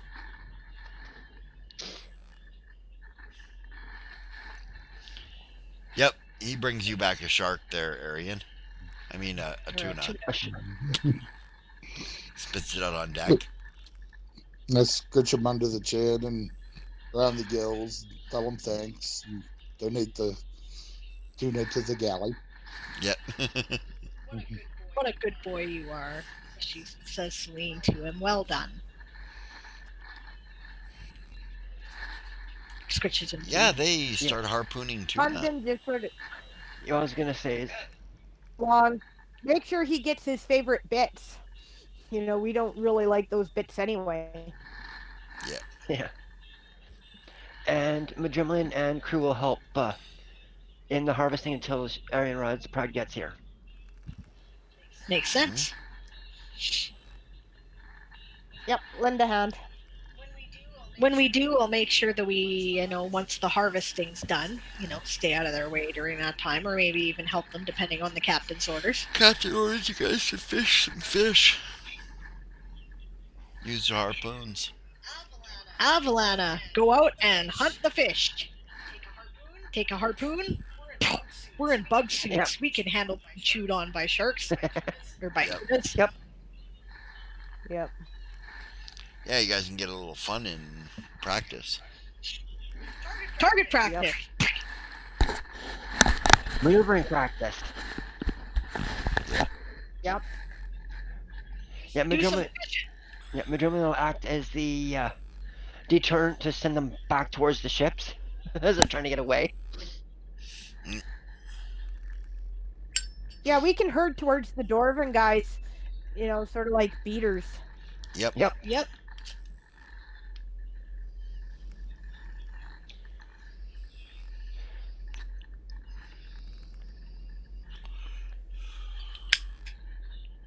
Yeah, so just give me a second here, guys. I'm going to cough my brains out for a second. Okay.